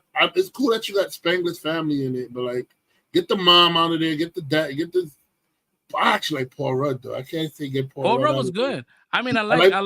But like the mom, I feel like she's misplaced, bro. I really don't feel like the mom should be in there, bro. Like the mom, get the mom out of there. You can leave the two kids and maybe add two more Ghostbusters to the team, and like make one Winston's kid and make another one like maybe Oscar or Bateman's. Like what happened to Oscar? We heard about Oscar too, like bro, like yo. Word, Oscar right now, he's like in his 30s, late 30s. He could be a Ghostbusters, bro. Like, that's what I'm saying. Word. Like, bro. Like my man got fucking almost got possessed by Vigo, but he has trauma. There's trauma there, bro. Like, yo, it's funny because I like one of my favorite characters in Afterlife was Podcast, right? The Podcast was, he was cute, adorable. You see him in this movie, he's like almost 6 feet. His voice is mad deep, and he doesn't have that charm. Like, it's like they wrote him different, and like, but they wrote him like Afterlife, but it doesn't fit his character anymore because now he's like, hey, what are you guys doing? I'm like, damn, like these kids are growing up. And then what's up with the daughter? The daughter's a dick now in this movie, bro. Like, yo, bro, she's like mad emo. Like, I don't want to live. I want to be a ghost. How it is to be in a ghost. I'm like, bro, you want to unalive yourself? What? Bro, it's weird. She's weird, bro. Like, she's weird. Like, this movie's like you went from being like the smart kid to being like just like you're not smart. Like, you're not showing off your brains anymore. You're just being a dick. Like, you're being an a-hole right now, bro. Like, and don't get me wrong, she's adorable. She's adorable. That's how I felt about her in the first movie. And I think with the curly hair, charm in this movie, she's like a dick in this movie, bro. Yeah, she was definitely like, but it made sense why she was a dick, because we dealing with this governor again. You know what I mean? This governor, when I saw him, I said, "Oh, this is the answer." That was just I did see him in the commercial though. He starts off. He starts off like, yeah, he cool. He's like, I get it. You guys that goes, but nah, he's like, nah, this guy was a real dick.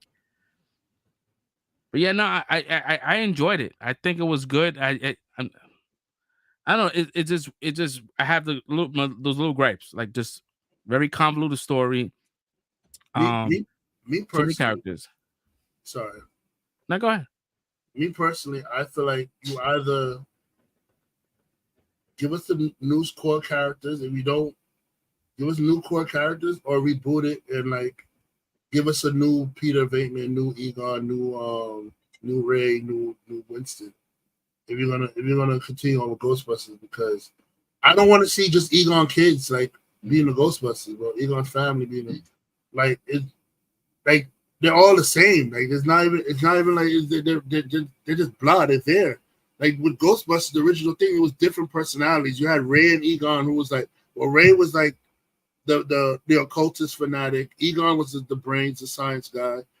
Venkman was the charisma guy, and Winston Zeddemore was the heart. He was the heart and the of the Ghostbusters, bro. You had them all together, and that shit was magic. Like this team, I don't feel the magic with this new team, bro. Like, Yeah. like the magic was there in the afterlife, but it was they just couldn't catch lightning in a bottle twice. Yeah. And I think that if they're gonna continue with this group of people or with this timeline, then have Paul Rudd and have the mom kind of like take a back seat, become just parents and shit, and have Finn Wolfhard, the older brother, go to college, and he's not around. He's in college now, and just have the girl, right? You have this. I could deal with the girl. Now you get new characters, right? You get like 3 new characters, right? You know, podcast went back home. He's back in the mountains and shit. The girl is out, and you just have that girl, and then and possibly Winston's kids and Oscar. I would keep Finn Wolfhard. I would get rid of. I like Paul Rudd. I think we should keep Paul Rudd for like emotional support, like to like talk to the mom. I feel like the mom is not needed, bro. Like I honestly feel like the mom is not needed, bro. Like it's messed up to say that because it's like it's actually Egon's daughter. She's Egon's daughter, but it's like I feel like the girl is the more needed one. The son is the better. The son drives a car better than Paul Rudd does. So I don't know. Like Paul Rudd wasn't driving the car that good as Finn Wolfhard was in the first one. Mm-hmm. Like, so I mean, it's like you only need Finn Wolfhard and the daughter, and then add Winston's kid, one of Winston's kids to it. Venkman gotta have a kid out there. That nigga was like it was a playboy, bro. He has to have a kid out there. Winston kids are gonna be like our age or a little bit older. That's what I was thinking. Maybe one of 70, Winston's like, grandkids or something. Yeah, because he's 79 years old, so his kids are gonna be like adults. Put his grandkids in it. Put Winston's grandkids. Yeah, put a grandkid or something. Yeah. And, or you could have like Oscar's kid. Maybe Oscar had a kid. Put Oscar's kid in there, like like the kid come in and say, "Oh, my dad was possessed by a painting." He told me the story, so I want to be a Ghostbuster so I can help people from situation that my dad was in or something like. And they were like, "Yo, that's Oscar's kid." To be honest, bro, if they decide not to do that shit, they could do like a quick little Easter egg where they doing interviews and shit, and it could be Oscar's, his son, whatever. He's like, yeah, my son has some issue with like a painting almost. And they're like, "Oh, all right, cool." And we all know that what that means. Like, oh, that's fucking Vigo. But nothing ever like there's no payoff to it. It's just like an Easter egg. But yeah, I mean, let's see. I just want a more diverse cast. Like, I did like the addition of like the Ghostbusters Academy or University or whatever they're doing, like where they're like doing the science to figure out new ways of like trapping ghosts and stuff like that. Like that could be a series. They could make a little TV series out of that whole shit. Like with the guy and the girl doing stuff like doing missions and stuff to like learn new stuff about. That could be a TV series. That white boy look like Egon in the cartoons. Bro, I was thinking the same thing. I say, yo, they should have saved this dude if they rebooted Ghostbusters. He could have played Egon. Yeah, he looked like he had Egon personalities down cold, bro. He had kind of like the floofy hair in the front. I'm like, oh, he looks like the fucking cartoon. You look like cartoon Egon. You absolutely right, bro. Yeah, nah, but yeah, for me, if I was to give it a score right now, I would probably give it like a 3.5. Yeah, it was that. I was giving it a 3, but yeah, maybe I could work it up to 3.5. Oh, yeah. Another thing that bothered me too is like she knew the proton packs don't work, and she knew the way to fix it. Why did she only make one? You had enough time to make more than one, bro. She had enough time to make more than one. She only made one proton. So you had everybody else using useless proton pack, and you made the one proton pack that works. And you don't think to say like, "Hey guys, we're gonna melt the brass in the do this with the proton pack so it could work. I mean, that new proton beat was fire though. When she shot that shit, I was like, oh, that shit pampering. I like, and it had the circle in the bottom. Like it looked dope. It looked dope. Yeah, that new proton pack looked fire, bro. Like, I was like, yo, that shit's fire.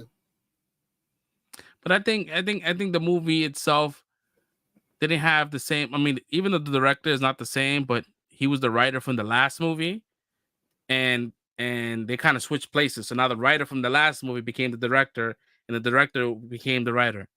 So it was just like they just swapped places and shit. You know, sometimes you can write it, but sometimes you just can't direct it, man. Like, but case in point, Blade Trinity was directed by the writer that wrote the first two Blades movies. And like he wrote the first two Blade movies, but he directed the third one. The third one was bad, bro. So you know, it's like maybe just need to stick to the writer, you know. Just don't direct. Leave it to the directors, bro. It also didn't help that fucking Wesley Snipes didn't fuck with him like that. Mm-hmm. that too, but he's like, I don't want to work with this guy, and I'm gonna let you know I don't want to work with you.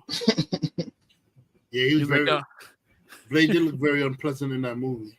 He was like, "Yo, I need you to open your eyes," and he was like, "No." And they had to CG his eyes open, bro. That shit is the most pettiest.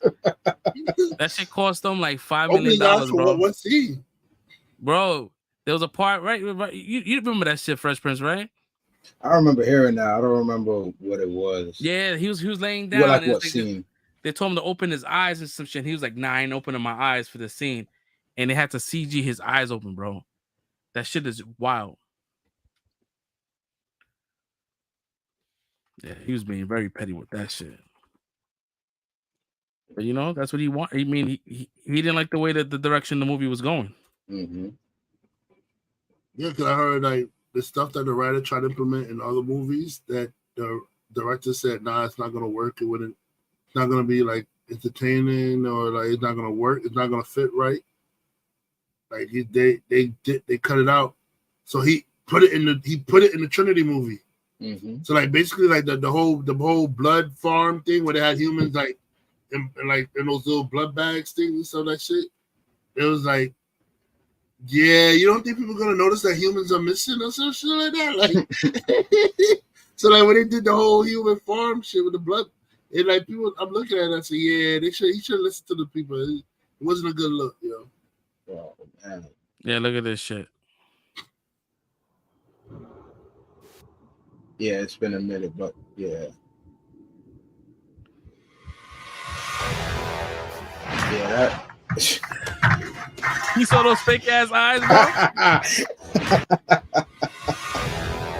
Oh, yo, that's man. crazy, yeah. That is wild. This is Trinity? Yeah. Yeah. Yeah, why can't I remember this part? What part was this? I gotta watch Trinity again. Weird to say that though. I gotta watch Trinity again. Yeah, It broke my heart that it was so bad. I used to have a big crush on Jessica Alba Jessica Biel back then. Jessica Biel, yeah. Yeah, he didn't like Ryan Reynolds either. They just didn't mesh. I heard they was because they wanted to continue the story without Blade. Mm-hmm. And it's almost like what they doing with the new movie, right? Blade is gonna take a backseat and it's gonna be a story about his daughter. I'm like, yeah, what? Excuse me? But it's not Blade, it's Blade-S or whatever the daughter name is. Yo, Fresh Prince, did you not hear the fucking crazy rumors on Twitter today about this new Avengers movie? The shit that Mr. RPK fucking was talking about and what's gonna happen. I don't know if it was it today was the first time they said it. If it was, I wasn't today. I mean, there's been like people talking about certain things like they should do this, but I think that Red would definitely appreciate that. And I think Red definitely suggested that this should be a thing.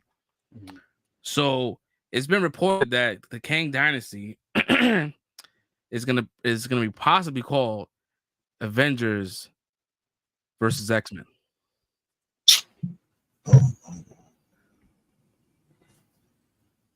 And so apparently both sides, and the thing, I'm I'm excited about the X-Men part.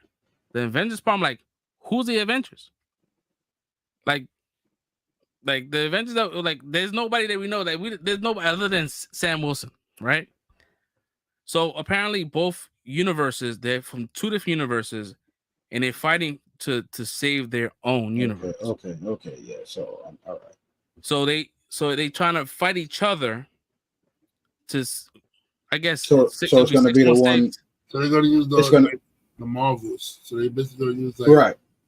Wherever Monica Rambeau is, those X-Men are going to fight the Avengers from the world that apparently we're supposed to be in. Mm-hmm.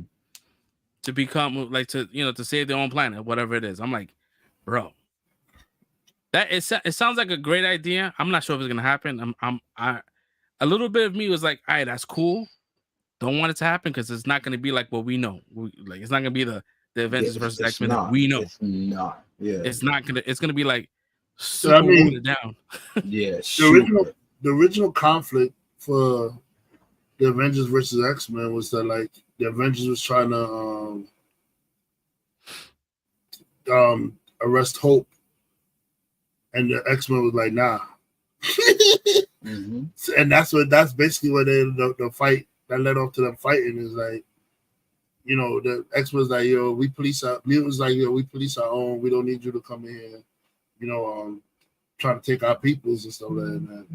And then Cap is like, nah, she's a threat to the whole world and everything like that. And they fought off for that stupidness. So like, well, it was because the Phoenix Force was supposed to be coming. It was supposed to be coming to take her over. Matter of fact, that's where we got the Magneto and Iron Man fight we was talking about not too long ago. So that's where that came from. So yeah, I don't know, man. The idea sounds good, but it sounds good. But you gotta start talking practical. You gotta recast. You got no Iron Man. Mm-hmm. You got no Captain America right now. Black Widow's out of it. I think Hawkeye is done. So who's your Avengers? Like there's no fucking OP Avengers out. Yeah, there's no only Thor. It's gonna be with Thor, Hulk, and Sam Wilson. That sounds really boring. And they could have had Monica, but now she on the mutant side with her mama. So it's like, okay, well, I mean, we side with her mama. What? Yeah, I mean, who you got? Carol. He's not lying, bro.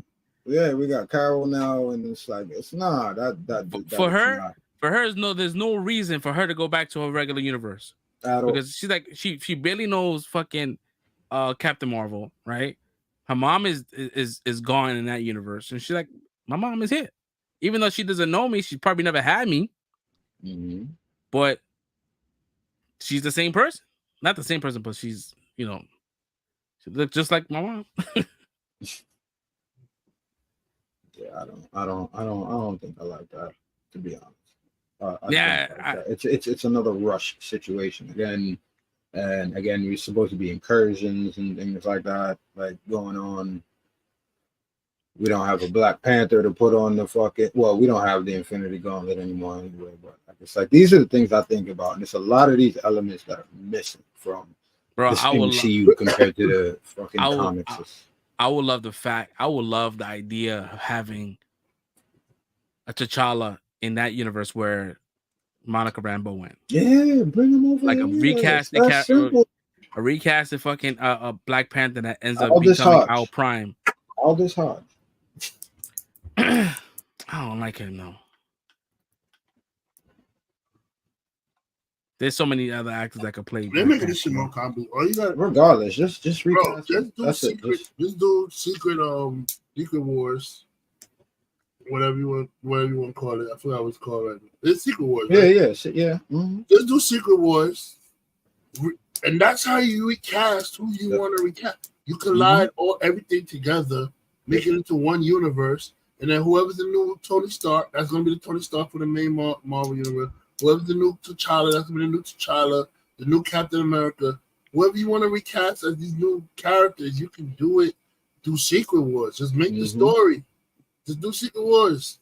Recast everybody. Get all the old heads, the old actors that that are done and that don't want to do it no more, get them out, and then put new actors in there. Do Secret Wars.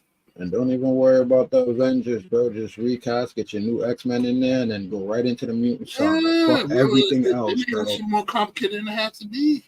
Like, we don't even need to talk about what happened before. Like, oh, but is it the same? I don't care. Like, listen, whatever it was is what it is now. And then just like House of M. And then after Secret Wars, it's a new universe. That's it. Yeah.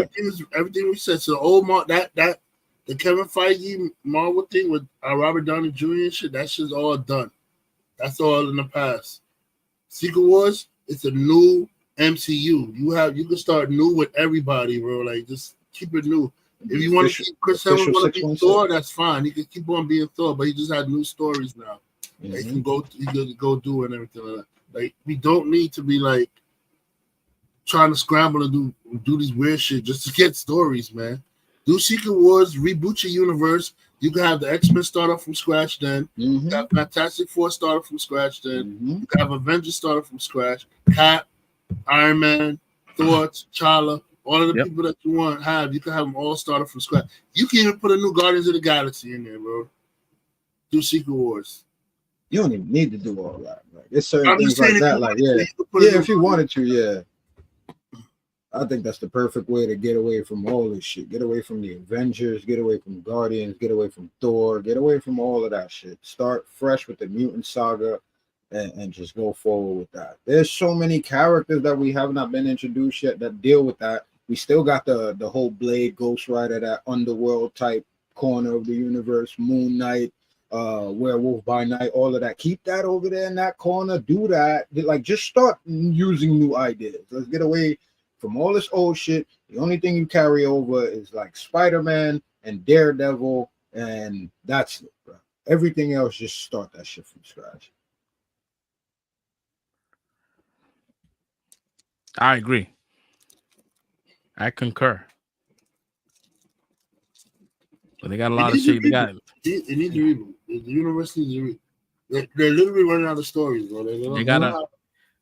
And that's crazy, right? Because they got a plethora of fucking source material. So they got mad stories. If they did them the right way, they would have stories forever. These geniuses thought it was a good idea to kill off the three characters the two main characters. That's in like every main story. You don't fucking get rid of Iron Man and Captain America, bro. They're in every main story in the comics. You recast that. You don't get rid of them. If Robert Downey Jr. didn't want to do any more Iron Man after Endgame, just recast them, bro. Like, yo, listen, it's gonna be a new it's gonna be a new Tony Stark. Same Tony Stark from the old one, but it's gonna be a new person because Robert Downey Jr. don't want to play no more. That's it. And just keep telling the Iron Man stories to him. But the fact that you killed them off, now you have to do Secret Wars to bring them new people to reboot the universe. And that was a problem with Marvel. Like, there's like they tie these actors to like a character. Like, that's their character. Like, right, like Chadwick Boseman is like, oh, that's his Black Panther. Nobody should, play Black Panther. Even though he said that if something was to happen to him, he would rather have that position be recast.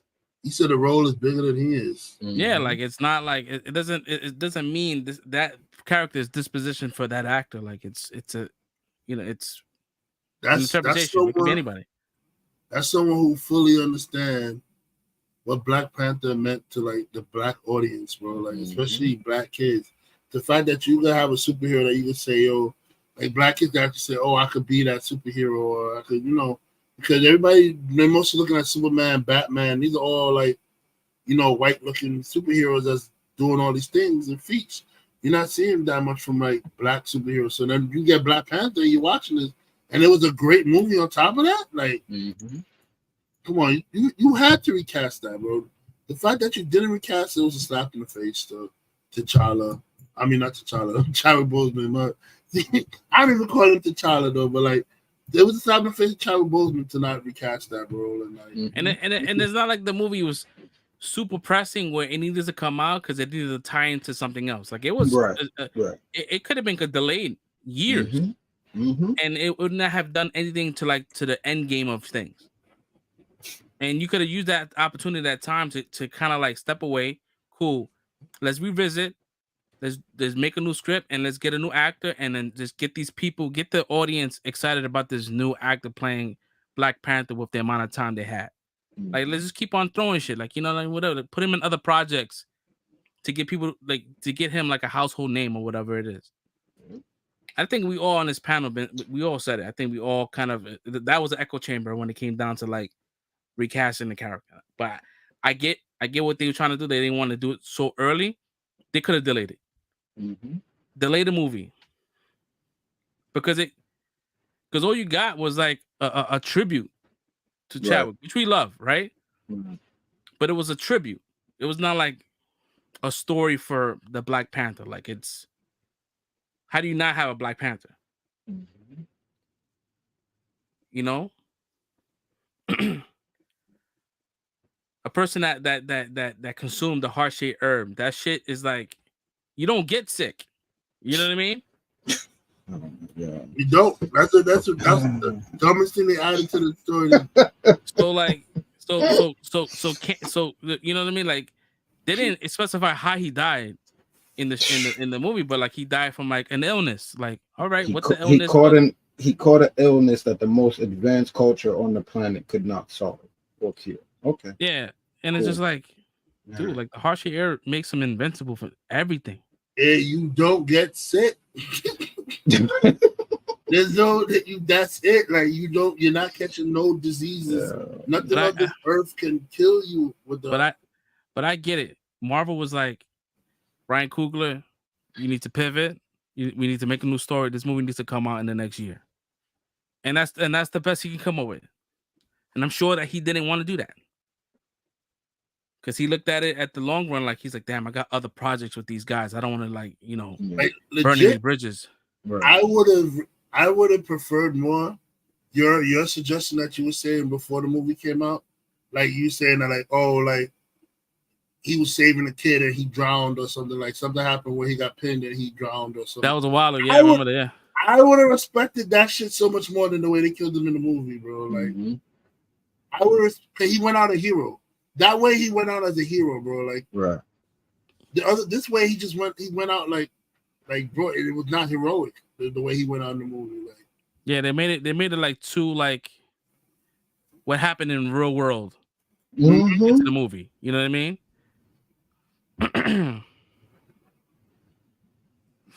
Yeah, I don't know. You could have did it like there's somebody in the Panther suit. You didn't have to show Bozeman. It could have just been somebody in the Panther suit. You know, something's happening. Namor attack. You know, the water's filling up. You know, he sees a Wakandan kid in danger. He goes to save the kid, but then something like kind of how Ramona died. Like, he goes to save the kid, but then something happens where like he gets caught up and he can't get free, and then he ends up drowning. And then that's it. That's how he dies. I would have accepted that. He went out as a hero. He saved somebody, and he gave his life to save someone else. Like, not just sit there on a deathbed, bro. Like, come on, that was disrespectful for T'Challa to go out that way. And I'm only saying that because he's a comic book hero. Like, I'm not saying it's disrespectful for anybody in real life who's dealing for him to go out that way. I'm talking about in the comic book sense. You know what I mean? For that character. Yeah. Yeah. There's a lot of kids was like, you know what I mean? A lot of black and brown. I would just say mainly the black kids going to these theaters and seeing like representation of themselves on the TV on the big screen. And he was not like, and he was not portraying like a slave or nothing. Like, he was just like the richest country in the world. Like, he just most advanced. Like, nothing. There was nothing oppressing them. The people there. There was no heartache. There was nothing. It was just like positive shit. He's the richest superhero. He's the richest superhero out of both sides. Cause he's richer than Batman. Yep. He's richer than Tony Stark and Batman. Yeah, like you don't. Yeah, that it sucks, man. But like, talking about Wakanda Forever is like a sore subject for me because I try to avoid talking about that movie. Yeah, it's not a good movie. It had like good moments, but it seems like those moments were actually like stripped from the original script, like the fights with Namor and shit. I feel like that was a really like a Black Panther and Namor fight. They just kind of like swapped, you know, because he wasn't around. But I think the original story of him like grieving time would have been so good to fucking see. God, bro. That was the original concept, was him grieving time that he lost from being with his son, and teaching his son like about like it was like a real like a almost like a Mufasa Simba situation. Like that was the whole premise. Man, that would have been so dope to see, man. And well, with his son and Wakanda too, because the people in the country were supposed to be feeling a way towards him as well, like as if he let them down. So yeah, it was like all around grieving that time that he wasn't there for everybody. And again, like for our demographic, for stereotypes that they want to throw out there for kids that don't have their fathers, like this is something that would have been so great to see on film. Like I would have loved to take my son to see something like that, like bonding and having him going through a coming of age, putting him through the Black Panther trials as a kid, and then Namor busting into the city and all that. Then he got to take care of that with somebody. So like that's a crazy story and situation that just just were stripped of. Like it just became another like fatherless fucking character, bro. Like another like that's like real life shit. Like, you know what I mean? Like removing the black father out of the family, you know what I mean, out of the household. And another trauma-ridden story that we got to take our kids to go see. More fucking trauma we got to deal with. It's like, come on, enough of this shit already, man. And I get what they were trying to do, like, you know, to try to usher in a new T'Challa, but like, all right, the kid is like 6-7 years old. Like, what are we doing? Are we gonna do a time jump where he's like of age, but he's not the same T'Challa? Like, you know, this. I don't know. You know, it was a dumb thing that I mean, it was cute, but also dumb because like if you try to do a time gap to jump his age up, then you're gonna have to like put Shuri in old makeup, like to age her up. You don't have to put makeup on the other people around them to age them up now because you have a time jump for T'Challa's son. I mean, they can. I mean, I don't think they're gonna do it, but they can definitely play with him impregnating her and him and that kid already being born with that heart-shaped herb. Like that shit is like embodied in him, and that accelerates his growth, right? Like he grows faster than normal kids because he's like a mutant now, right? But they're not gonna do that. I mean, it logically makes sense, but I still wouldn't care, right? And that's another thing. It's like, oh, it's T'Challa Jr. It's not even a Zuri. So again, I don't care. Like his kid is not even who his kid's supposed to be. It's like, yeah, because he has a kid.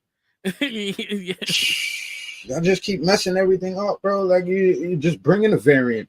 Like again, you got this kid now, so now it's just out there, the elephant in the room now. But if you didn't do that, you could have just brought in a variant, and then this is how you introduce Storm with this whole shit. Give them a kid, and there you go. Like now that kid is T'Challa's grandkid. Oh my god, bro! It just scrap this whole shit. Start over. All right, that's hour and 48, man. That's when we lost red. Hour and 48. That was good. Hour 48. Yeah. So that's pretty much it as far as like Marvel. As far as what I heard about, because it's been a kind of like a light week. Well, your boy Finn Jones then dropped a photo on his IG story. Who's Finn Jones? Finn Jones. Well, you'll know when I say it. He basically dropped. He took a picture on his story with the comic book of the last Power Man and Iron Fist. Reddit's gonna love that. Reddit's gonna love that one. You know what? So we got my man coming back. I'd rather him come back or them saying they're gonna get a female. A female? Me too. Because again, just get him some trainers, get some good fight choreography, and get him a good script. I'm not mad at the actor, but what they did in that show was give him 2 fucking fists. Yeah, please. Not just one hermit crab arm, bro. Give him both. Yeah. Yeah. You know But what I think he is. I think he Not is. just one hundred crab on. They said that he might be showing up in Shang-Chi. Shang-Chi. Yeah, Mm. that'd be dope. I could see the dynamic being like a buddy situation, but like a buddy cop.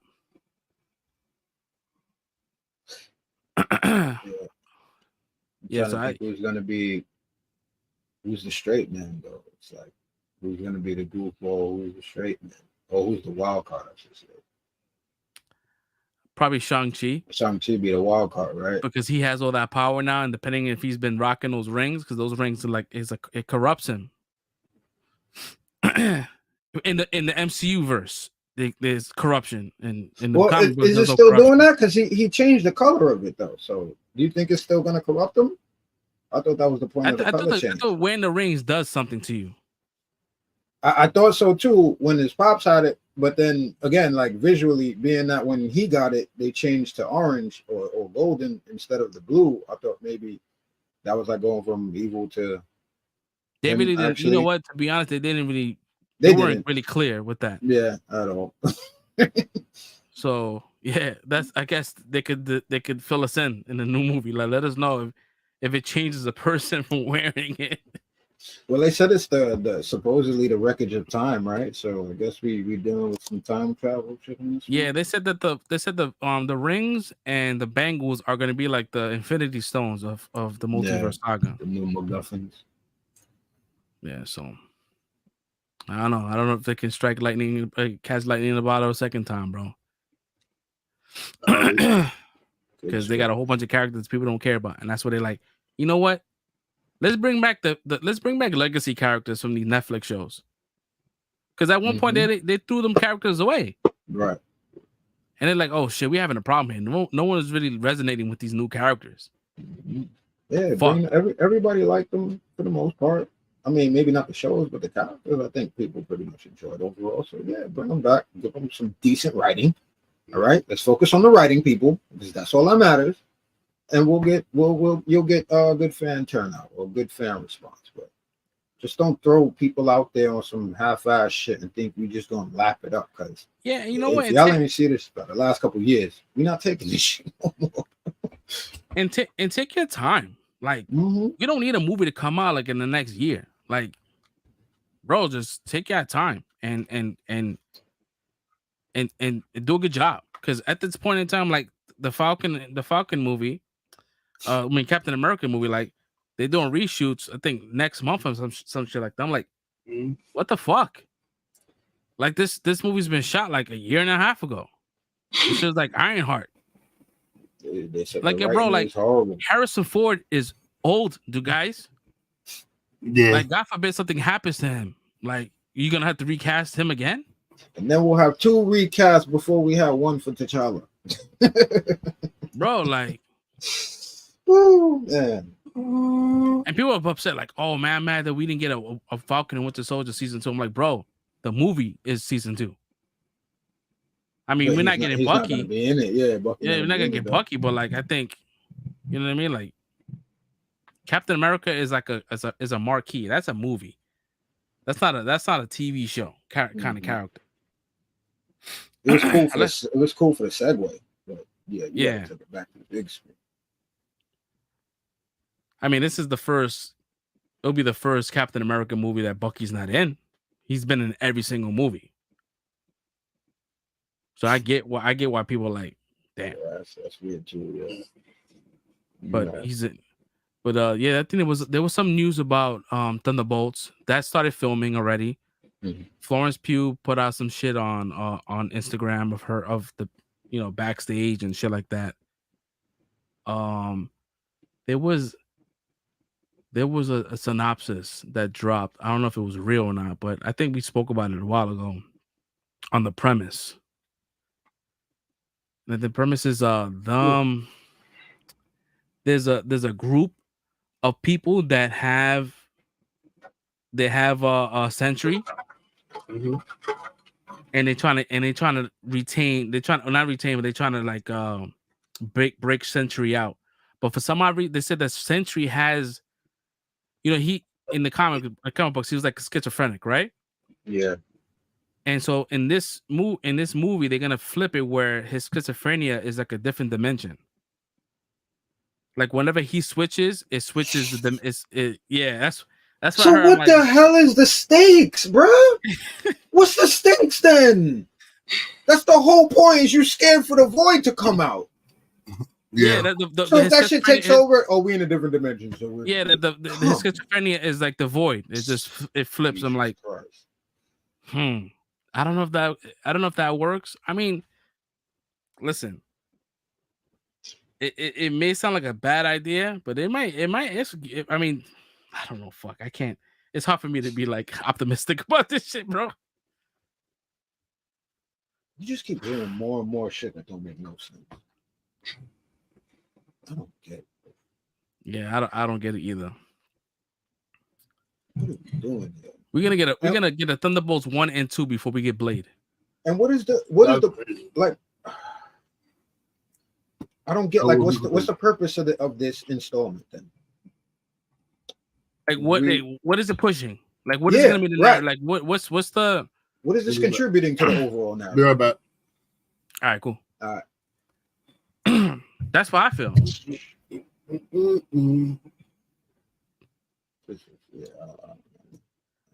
There was saying, I forgot what movie they said that's in the new MCU that it said that they said that Deadpool 3 is gonna introduce a new type of multiverse that we haven't seen yet.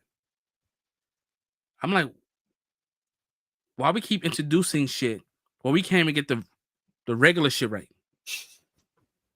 Like, so are you gonna explain some shit where it kind of negates and discounts the whole Loki shit? Yep. Because I feel like they finally got it. Because anything you do to try to rewrite that Kang shit, you getting rid of Loki. Let's just put that out there. Yeah. If y'all trying to be slick about this shit, man, I don't know. Yeah, I didn't mean to piss you off, but I felt that when I was reading that shit. I was like, what the fuck are they doing?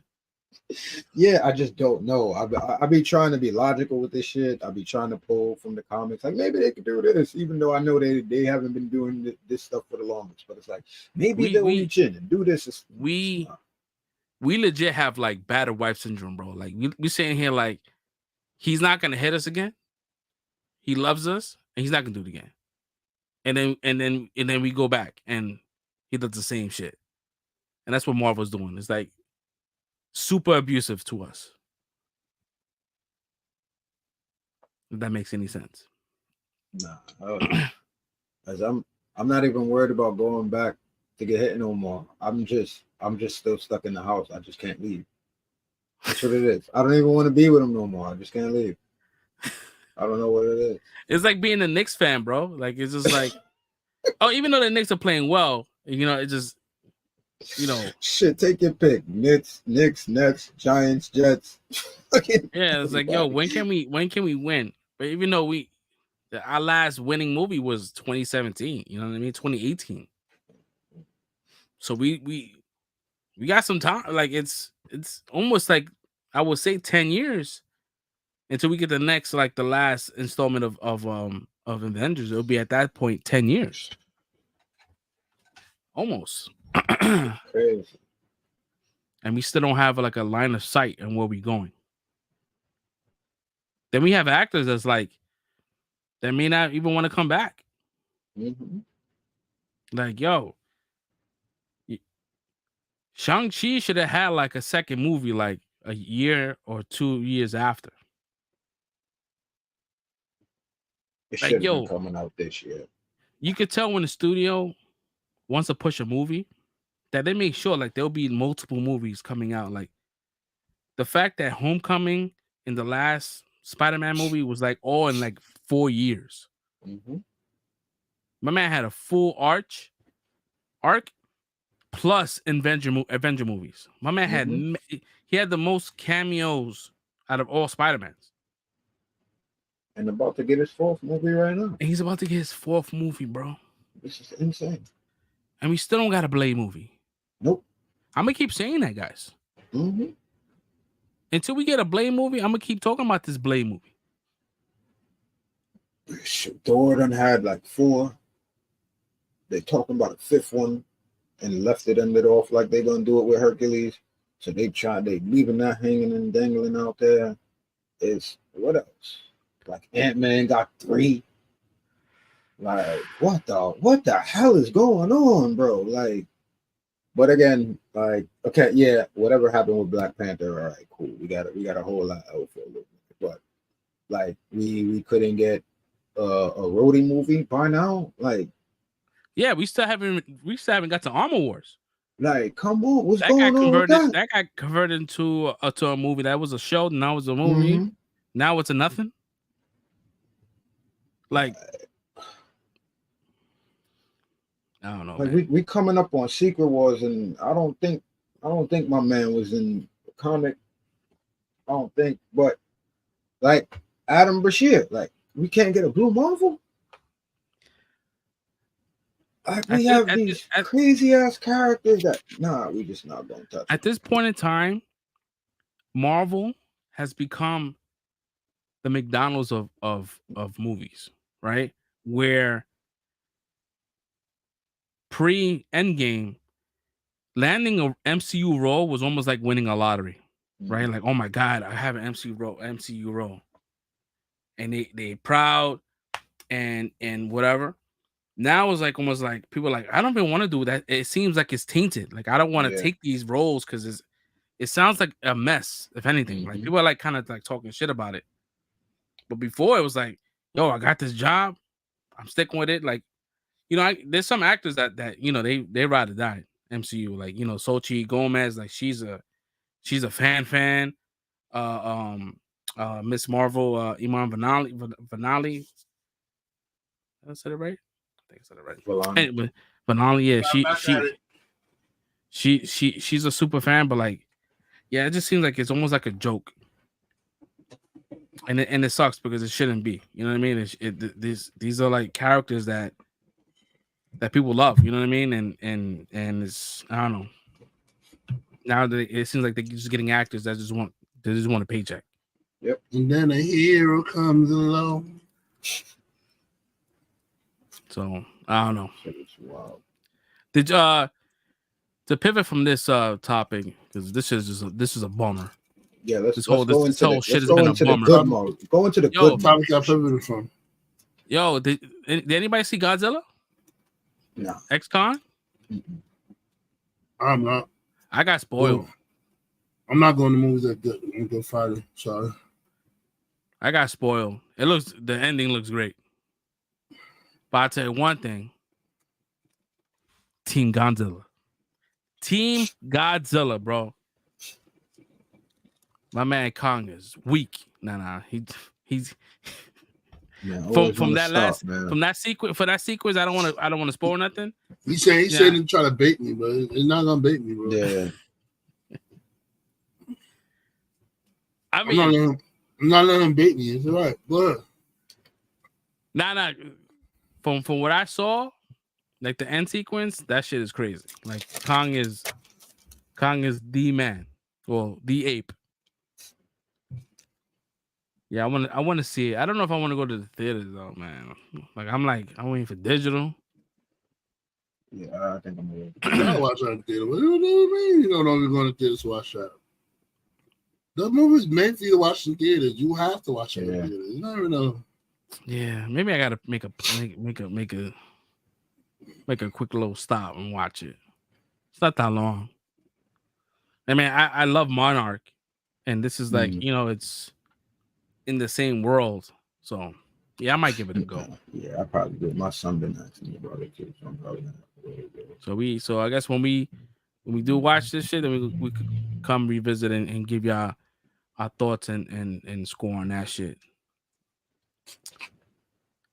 What else? I don't like the Kong disrespect though. I don't even know him talking about Kong disrespect. Nah, Kong got his ass whooped.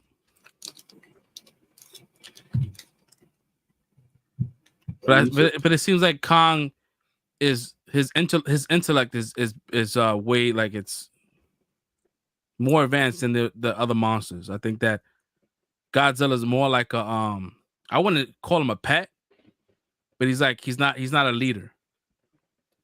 Kong is a leader, from what I saw.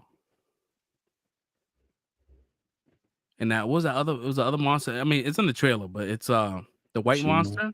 Shima, yeah. He's like a pet as well. Yeah, it's Shima, dude. Yeah.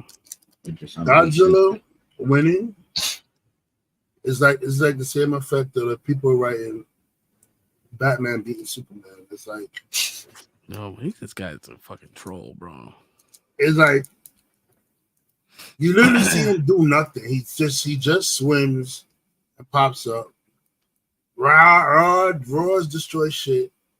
Like my man Kong literally had like sophisticated battles, bro. He had to figure out how to beat fucking certain things, bro. Like Godzilla's literally just standing there and motor it and just his way to like a victory, bro. That's all he does. Like he roars his way to a victory. Kong had to like figure out ways to beat you, bro. He had to figure out to take the fin to deflect the blast and then use that against Godzilla, bro. And knocked him out. He knocked out Godzilla, bro. He knocked out Godzilla. But why did Godzilla get up? Well, no, because the writers want him to get up. Right? The writers want him to get up, and then he gives Kong a heart attack. Of all the things to do, he gives Kong a heart attack, bro. Like, bro, I'm done, bro. I mean, what's said, like as far as source material, like that's out there, Godzilla always wins. The only thing that ever beat Godzilla was Mechagodzilla, and that shit beat him 3 times. But we talking about the movie universe, they made him kind of like balanced. But Godzilla is more powerful, though, in my opinion. My man. If you understand the way Kong is, the way he literally figures out different ways to beat enemy, you in your mind you should really know there's no way that Godzilla could beat Kong. You know, like he would definitely figure out a way to chop that freaking lizard's head off with his own scale, bro. Like, but they just write him to win. They write Godzilla to win. That's what it is. So Godzilla has to win. But anybody with their right mind will see the way Kong battles. That Kong would freaking destroy Godzilla, bro. It wouldn't be a fight. Nah, you bugging. In real life, bro, if it was real life and nobody's writing Godzilla to win, Kong would beat the snot shit out of Godzilla, bro. Nah, you bugging though. The I'm atomic bugging? breath, bro. Bro, we're talking about gorilla strength, bro. We're talking about gorilla strength. Intellect. Gorilla by itself is strong, bro. Gorilla by itself, regular size gorilla is strong. And we're talking about a gorilla that's freaking all the way up, like up there. And you already agreed that Kong's intellect is superior to Godzilla. Exactly. Isn't that like a clause? The only that he has to win in order for them to use the character? The only thing is that if it's in water, Godzilla's gonna win. If it's water, I'm not gonna argue it. Godzilla's gonna win if they fight in water. But if it's on land, Kong got that shit, bro. But like, yeah, apes are strong. But like, if you was to see an ape fight a fucking a fucking crocodile, right? Them shits are strong too. Ape will beat the shit out of a crocodile. Crocodile got strong jaw, but I think an ape will pop a jaw. But that shit is all. bro. But what I'm trying to say is like the reptiles all that shit is like all muscle. So something that's big as fuck, like that shit has a long ass tail. It'll whip the shit. It'll keep them out of. You know the perfect example of a Godzilla versus Kong fight was when the Peter Jackson Kong, when the T-Rex came and then the nigga broke the jaw and then like started flapping the mouth open. Like that's exactly how the fight should be ended, right? The jaw broke and they play with the mouth. Like, bro, there's no way, bro. In real life, I'm talking about real life setting. If this shit was to go down, Kong is beating Godzilla, bro. If there's no writers involved, Kong is beating Godzilla. But if writers, of course, the writers gonna write Godzilla to win. I mean, Godzilla, he has if to you win. just type in Godzilla versus Kong, who wins on Google, you guys who's watching, you go ahead and do that after the show. It's gonna show you that Godzilla beats Kong. Nah, I need them to do it on deathmatch, bro. I don't want people's opinions. I want the death. Nah, these are the creators. Yeah, of the movies, right? No, not the movies. This is What all are you like talking about? it based on like there's an article here from Screen Rant. There's some Reddit posts. Oh, you're talking about content creators. Oh. No, not content creators. These are like let me see if I can pull a name here. I don't see no fucking names. Fuck. Yeah, man, they said they have one that says scientist debate. Really? The fuck out of here. They're two fucking fake characters, bro. What the fuck? It's like Neil deGrasse Tyson trying to explain why Dune, the fucking sandworms, wouldn't work in real life. Bro, it's fucking sandworms, dude. It's fake. But everything fake has a science to it, bro.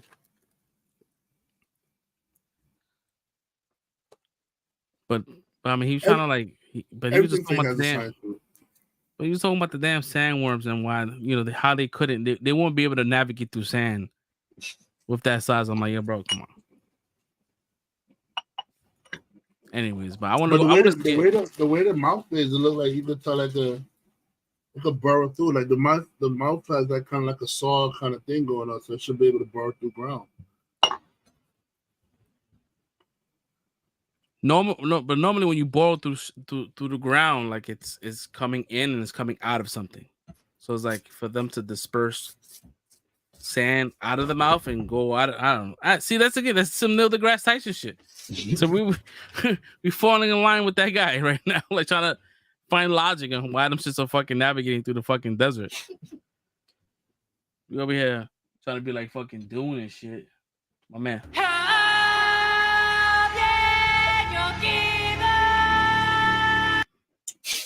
I still gotta watch Dune 2. I gotta do a movie day. That movie is great. I gotta watch Dune 2. I gotta watch Kung Fu Panda 4. My man was like, silence. Now Kong versus Godzilla. Kong teaming up with Godzilla. I gotta watch that. Yeah, we starting to ramp up for summertime, man. Huh? I said we starting to ramp up for summertime. There's a lot of movies out right now that's gotta get watched. Word. So what y'all think about that Bad Boys for Life trailer, yo? I'm in. You mean Bad Boys Ride or Die? Ride or Die, my bad. it made more sense to me before Life. It should have been for Life. It should have been, yeah. I heard I was reading online that Tiffany Haddish is in the movie. I'm like, whatever. Hopefully it's a small role. It doesn't surprise me. But I like it. I first saw the trailer on Fresh Prince page. And I was just like, I'm fucking in there. After I saw the trailer, I was like, I'm fucking in there, yo. And like that shit hit me though when he was like, yo, clear my name, my bad boys. I was like, oh. I guess I think that was our main thing, was like, how they gonna continue doing these Bad Boys movies while having him? And we talked about that shit. That now it makes sense. Like he can still be dead, but these text messages are giving us the little nuggets of him being there. You know what I mean? I feel like they should have never killed him, but that's just me. Is he dead? Shoot him. Yeah, he's dead. Yeah. Because even in the trailer, they said, he said he's sending this message from beyond the grave. And that's what I'm saying. But do we know if he's actually kidnapped or killed, or is that something that his own message said, if you getting this, then I'm dead. Yeah, I'm still trying to hold out. He got shot in the neck and they had a full burial. I mean, they could fake his death, but I feel like that'll be kind of like convenient writing to do that. Yeah, because then people would say, okay, why didn't they fake Mike's death too when Mike got shot? Mike got shot like 50%. I ain't want to go in the man show, but yeah, it's cool. If you seeing this, Word. I'm dead. Son of a bitch! God damn it! Yeah, those directors, Oh, yo, man. are true students of Michael Bay, bro. Like they are fans, and I said just action periods, action movies, period, Yeah. bro. Like, yeah, they they fucking know how to make a fucking trailer, bro. That Mhm. their trailers are for Life and Ride or Die. Those two trailers they made, bro. Them shits is fire, bro. Like, and they know how to piece it together so perfectly. Like, it leaves you wanting so much more. Mhm. yeah. You could tell in this movie, like I think either Martin Lawrence's character is gonna have like some health issue that keeps him away from, like, I guess it's like maybe like a scare, like a health scare or some shit where he can't eat like candy and shit. That's why Will Smith was like, "Is that Skittles there? Like he's not supposed to be eating that shit." So Got- we got diabetes. so we dealing with some like old dudes that's like really going through Yeah. it. Like how we Mhm. feel, like they in their Bro, 50s and shit. I ain't gonna lie though. When he did that shit, he was like sneaking the food. I say that's definitely me in my fucking age, bro. Like he was like, he said, "Those hot dogs fresh?" He said, "Yo, give me one of those mozzarella." He's like they fresh from you're from yesterday. From some shit. yesterday. It's like, all He's right, like, back well, let me that get up. two of them things. Oh, man. Yeah, nah, I had a good time. Yeah, so if you guys want to see, like, I did a trailer reaction, trying to get content out there. So if you guys want to watch that, it's on the channel. Yeah, I had a good time. I had a good time watching that trailer. It was cool. It was cool to see. That was a Bro, good action packed 90s kind of trailer. I'm For like the in there. 90s. I'm Yeah. in there. I'm in there. I'm in the So theater. that's- I'm locked, set. That's June. So I think we get that movie, and I think we get what, Deadpool right after that. Yep, the week after. It's the 17th and then the 4th. I mean, the 7th and then the 14th, right? Yeah. Oh my God, June is gonna be a good month, You bro. said we got Superman 2 dropping. You should clear my name, my bad boys. That's next year. All right. What else is? I thought. What else Superman is is supposed next to be year. dropping? I think that's. I think Deadpool is the only Marvel movie this year.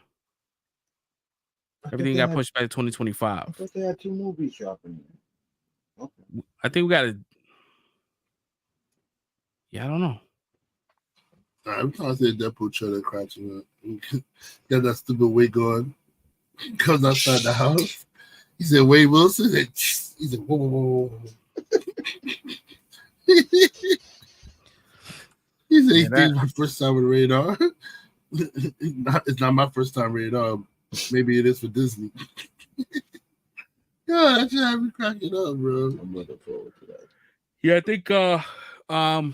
I was reading something online that said there's gonna be a new trailer very soon, like an official trailer. I think what we got before was like a teaser, but we're gonna get more of a story driven trailer. They're gonna show Wolverine. Yeah, They have to dropping show it in May. Wolverine. The trailer's So we're gonna supposed to drop in May. Yeah, that's definitely yeah. They said May, right? Mm-hmm.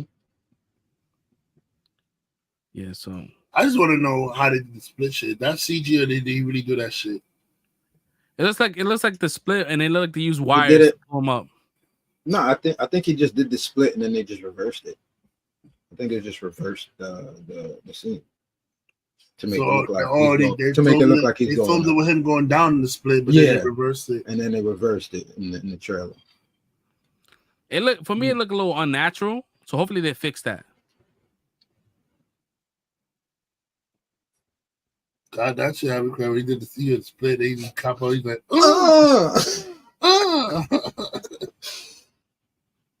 I can't wait for that. The gun below shit was fire too, and he did the clip flying in there like, bro, man, can't wait for these movies. We had a few trailers. I can't wait. We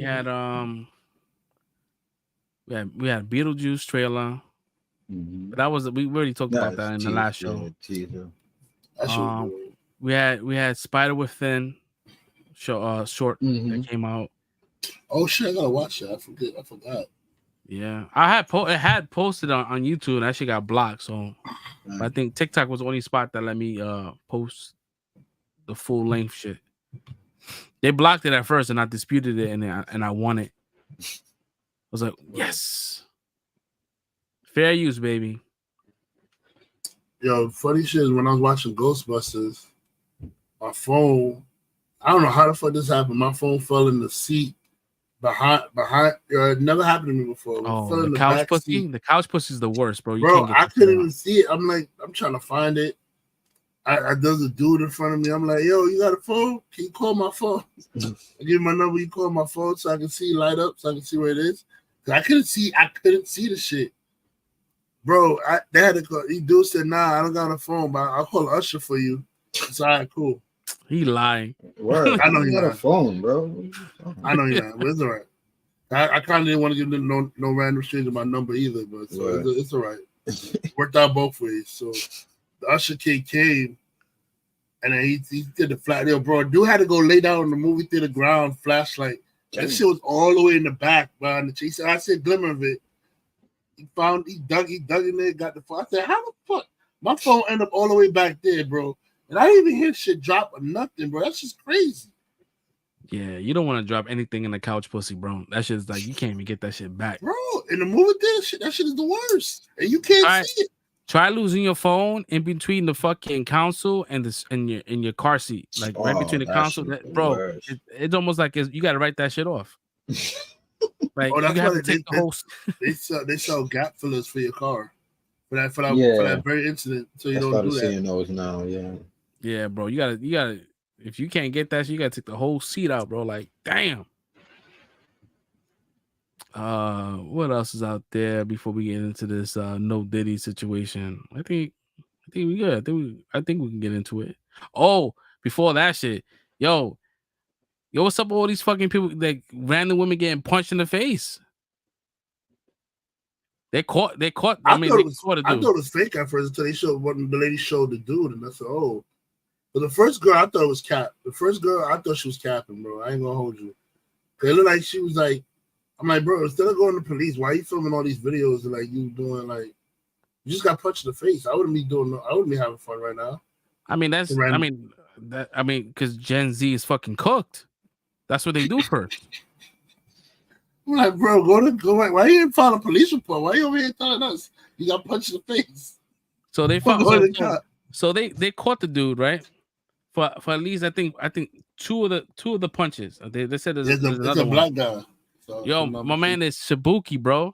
You guys know who Shibuki is? No. Marcus Garvey's grandson.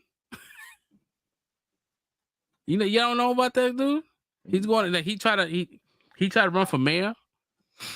He's like, y'all Marcus Garvey's grandson. I'm Shibuki, whatever.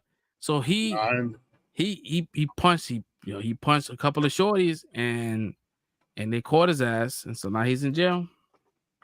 I'm like, yo, bro, like it should, and not for nothing, bro. The amount of like alerts I'm getting of people getting pushed in the train has ramped up this week, bro. I feel like 6 people got hit by a train this week. But somebody got killed by a train at 125th Street. Yeah, Brooklyn. They say now knife attacks in Central Park has gone up. So now people are getting robbed at knife point in Central Park. Shit looking like London right now, bro. Park, you gotta be careful. Well, the one that was in Brooklyn, you just said Shorty was walking on the track. Like, yeah, she was walking on the track, right? So she just wanted to game over. Like I don't know, like that's wild. But I don't know. And they caught your boy though.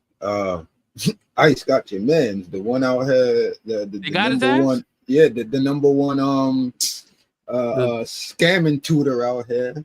For those that's watching us right now, we were talking about the TikTok influencer that he was a migrant and he was telling people how to squat, how you can live here for free. Mm-hmm. And now they got his ass, and he on camera crying and shit. Oh, I need help. Are you that man? No.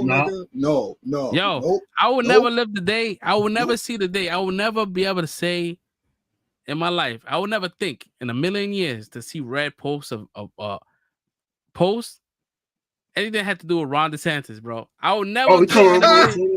bro. I was like, my man is red right now, bro. Mhm.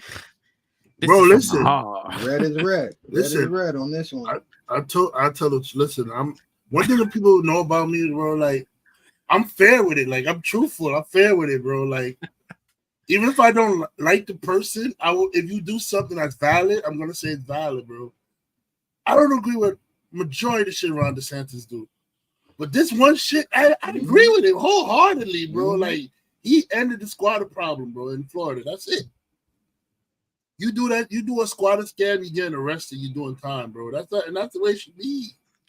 It sucks because that law was put in place for like For good reason. shitty But ass no. fucking landlords. You know what I mean? The key thing is scam, squatter scam. It's not if you actually have the legitimate rights or something. Yeah, that's You're good. You're good. But it's if you're scamming, like the people like the lady's house where the guy is like, oh no, I live here. Oh, where's the paperwork? You don't got no paperwork to show. You're going to jail. That right now, if that lady was in Florida, that guy's going to jail, and she would have got her house back. You wouldn't have to go to no court and wait 2 years to get this thing fixed. It's ridiculous. Yo, what's crazy? We was talking about this shit last week or the week before. I don't know. I think it was last week, and we was talking about how you can scam a squatter, right? You pretty much wait for the squatter to leave. You go in and you squat on their shit. Squatter. Somebody must have been watching our podcast because somebody did that shit last week.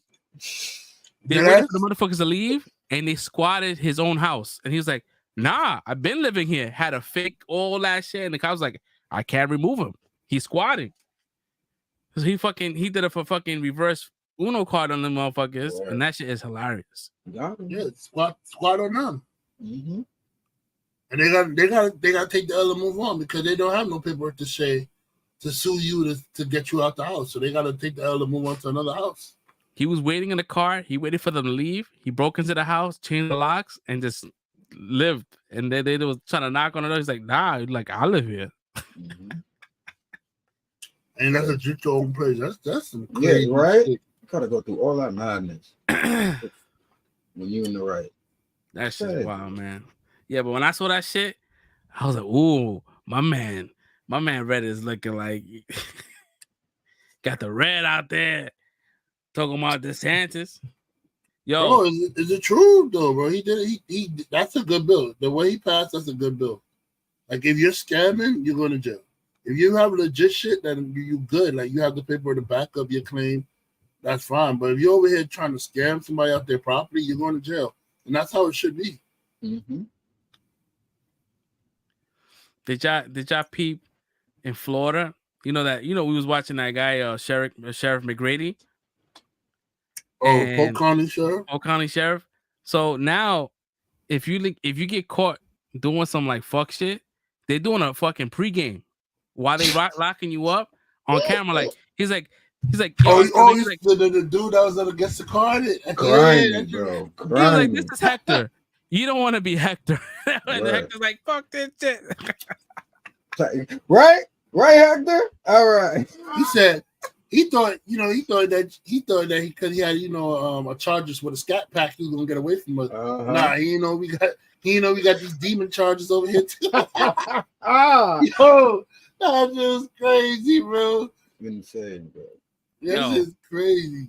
That you can't make that shit up, bro. Like the fact they're doing pre-games right then and there, bro. That nigga did a post-catch interview, bro. Like, that's what I meant. All they needed was the music. Yo, they did homeboy. The layup, the slow layup. Where they homeboy dirty. That's crazy. So you got anything else? You got anything to say? You like? That's what I thought. Don't say nothing. Damn, bro. They fucking.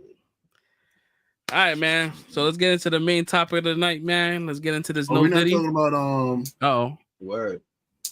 Ken Zollinger fired from the Daily Wire. Oh shit. I mean, we could talk about it. So yeah, she was on the Breakfast Club, and I think we talked about it last week about her being on the show. Then right after the show, she got fired.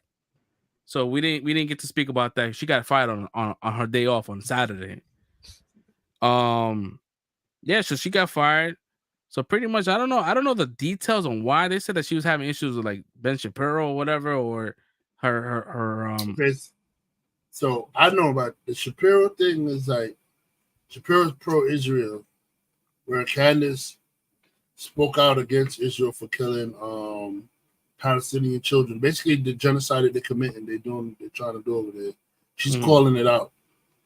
So Shapiro take offense to that, because he's like basically saying that, like, yo, they attacked Israel, so Israel defending themselves. And she's like, it's not defense. Basically saying it's not defense if you're killing children. Like, these are children you're killing. Like, what are children doing to you? And when she started talking about, how, you can't serve two masters. Like, you can only serve God. You can't serve God and money or whatever like that. So then Ben Shapiro went into the comment like, said something to the floor like, if you don't like taking my money, then quit or whatever like that, or some shit like that. So then she said like, how like narcissistic are you that I'm quoting something from the Bible and you over here talking about you're inserting yourself as like you're as up there with God or whatever in the Bible. So like, bro, like, so then like from there they were beefing from there, and I guess her doing a little media tour, because she not only did the Breakfast Club, but she did the shit with Destiny, and she popped up on other people's spot, Fresh and Fit. I guess she went on Fresh and Fit. Yeah, she was on Fresh and Fit. She was on the Whatever podcast too. She went on a lot of people's shows. I think she knew that this was coming, right? And I think this is her trying to like rebrand herself and putting herself out there. To be honest, she don't even need the Daily Wire, because she carries the fan base on her own. Like, it's not like she's getting the fan base through the Daily Wire. Like, right. Yeah. Like I think she has more followers than Ben Shapiro, if I'm not mistaken. Like, people mostly watch. And plus, like, the Daily Wire is not like a syndicated show. It's a fucking YouTube platform, right? She can go anywhere. She can have her own. It's one of those YouTube channel umbrella shit. So it's like you have like a group, like they'll say like, they'll sign you to their channel, like say Daily Wire, and then they'll help promote your YouTube page to like get their viewers to watch your views by promoting your videos on their shit. So like it's like one of those shits, but like she don't need it because she has her own followers. She has her own stuff, so she really don't need the Daily Wire. Yeah, she'll be fine. I know a lot of people are like, I think she just went out of contract. That's why because she said it's about time. When she got out, she's like, "Oh, it's about time." Yeah, she'd be fine. I know a lot of people was like, if watching the Breakfast Club interview changed the way how you feel about her, and you feel like she's, like a lot of people kind of like watched the interview and was like, all right, I get what she's saying, and I agree with a lot of shit. Whatever. Like, there's people they don't even see that shit. They don't see logic in this shit. Like, you shouldn't like her because she doesn't like black folk. I'm like, you really don't get the picture, and that's the reason why she went to explain herself. Like, this is what I said in full context versus you taking a clip and saying that this is what I said. I'm like, but anyways, people are like, they'll hate you for liking something that they don't like. So, it was funny. She said, she said she loves her husband's intellect or whatever like that. Like, she said she fell in love with his brain. Yeah. They try to flip it. People in the comments is like, she trying to say black people are dumb. That's why she they're trying to say, she trying to say black people are dumb. That's why she ain't marry a black guy. She's saying, if you look past that, she's saying that she's not going based on looks. She loved him based on intellect, like loving him as a person inside. You know what I mean? Like his words and that shit's wild, bro. That's almost like you see like a ugly dude with a hot shorty. It's because they might be like something that she wasn't given, like as far as these intellectual conversations that make her like, a better person. Has nothing to do with race. But people are stupid, man. There's a girl I went to high school with, Asian girls, very beautiful. And even herself, she's not like, I wouldn't say she's like the smartest kid in the class, but she liked people that were smart. She liked smart people, like, and she was attracted to that. So even if like you could look like a bum. If you was very intelligent, you give, you know, you give very intellectual. You give a lot of intellectual speeches, and you're very like knowledgeable. She'd be attracted to you. Like some people just fall in love with your brain, yo. Yeah. Yo, you're right. Did you see that? Oh, I know you saw it because I think I sent it to you. The fucking prank they did on Umar. Bro, I don't know But why he went on AMP, bro. But that was funny though. I think that the bit it was funny, like, bro. He brought a white chick and he was like, no. He was like, no hugs, thank you. No hugs, thank you. Appreciate it. I'm good. It's like, yo, this is a wide shot. Well, why don't you move over now? She good where she at. Thank you. Is she Caucasian? I didn't get that. It was weird that, like, bro, he didn't want to, like, that she's white, you don't want to touch her. Like, that's weird, bro. Like, nah, he ain't trying to get caught up in none of this shit. That's all he it doesn't takes for want people to to show clip like that shit around. Yeah, they're like, oh, he was with a snow bunny. He's like, nah, bro, like, cause she was like, oh, come here, and he was like, nah, I'm good. I'm good. We can have a conversation. I'm not saying I'm not gonna talk to you, but I'm gonna need you. I remember they did try to do that shit one time too. Though he was in a mall, and I guess these white girls walked up to him, and like, you know, they said, oh, Dr. Umar gave the phone number, but he didn't. He gave him his Instagram, and he was like, you could like they were trying to say Dr. Umar gave white girls his number, but if you read, I was reading lips. If you read his lips, what he was saying, he gave the Instagram, and she like, and he was saying that's me, like showing like, oh, because she wanted to know why all the black people around knew him, like why was he famous or something. So he showed her the Instagram and showed her like, oh, that's me and whatever like that. So then they try to say flip that and say, oh, he was trying to get the white girl's number or some shit like that. But people are like, I don't know, people are weird, bro. But AMP, they're fun, they're clowns, bro. I said, if anybody show he should have won on Agents for, you can't go on Davis or Kai's show, because them two are clowns, bro. They're gonna do some funny. Yeah, but they're gonna prank you like that, bro. They're gonna prank you. Agent is not like, he's funny, but he's not that funny like this dude. Like Agent is more serious. That's why I say he has to go on Agent show, because Agent will give you a more serious. He would have given him a more serious conversation, a more serious, like, they'd exchange real ideas. And because Agent is the smart, to me, I call him the smart one out of all of them. Because he's the more intellectual one. He'll go deeper. He'll give you a deeper conversation. But the rest of them are just pranksters, bro. But I think that's the point. I think they didn't want like an intellectual conversation. They wanted a bit. And I think he's the best for the bit. Because that shit had me dying, bro. He wasn't ready for that joke. He wasn't. I don't know how Davis got him on that show, bro. That's crazy. I don't know what Davis said to finesse him to be there, but I also think that Umar is someone like he I think he really preaches what he says, right? But I also think he's playing like somewhat of a character, right? Because I think probably in real life he's probably not like that, or maybe he is. I don't know. He means that shit, bro. Like if there's no cameras around and shit, or people being like, you know, they're trying to be, you know, I guess messy and shit. Maybe he's like more talkative to like other races and shit. I don't know. Did you ever seen Dr. Umar Johnson, man, bro? I think I did. You go on YouTube. There's a clip where he was arguing with another like pro-black Pan-African person. The amount of N-words that was flying out that shit.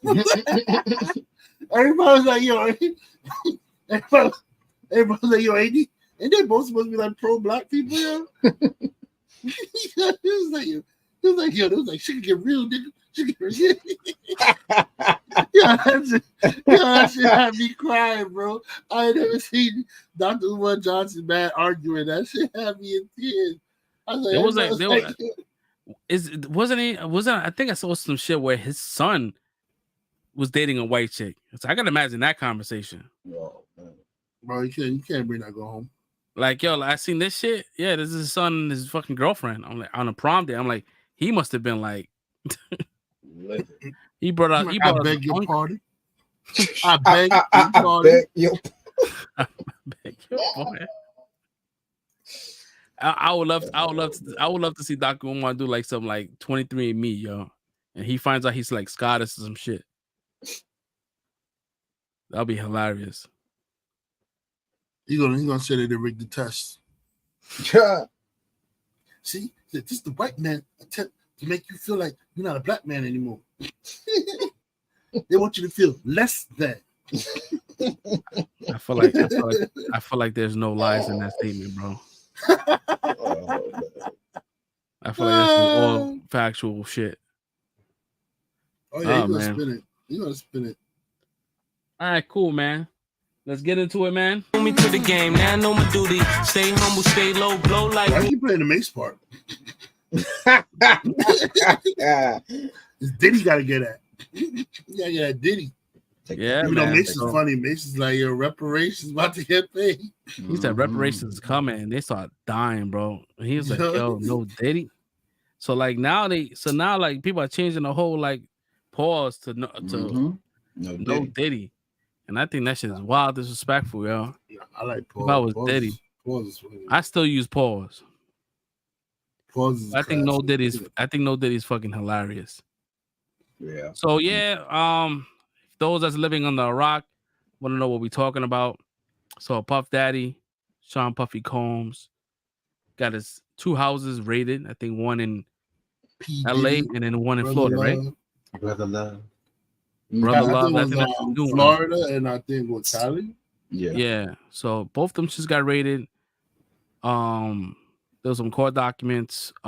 Pretty much like he had like some like the way it looked, right? I'm just saying this is all allegedly, right? That this is like some like Epstein shit, and that he's going down as like a Rico kingpin, which is crazy because that means he's never coming home. If that's the case.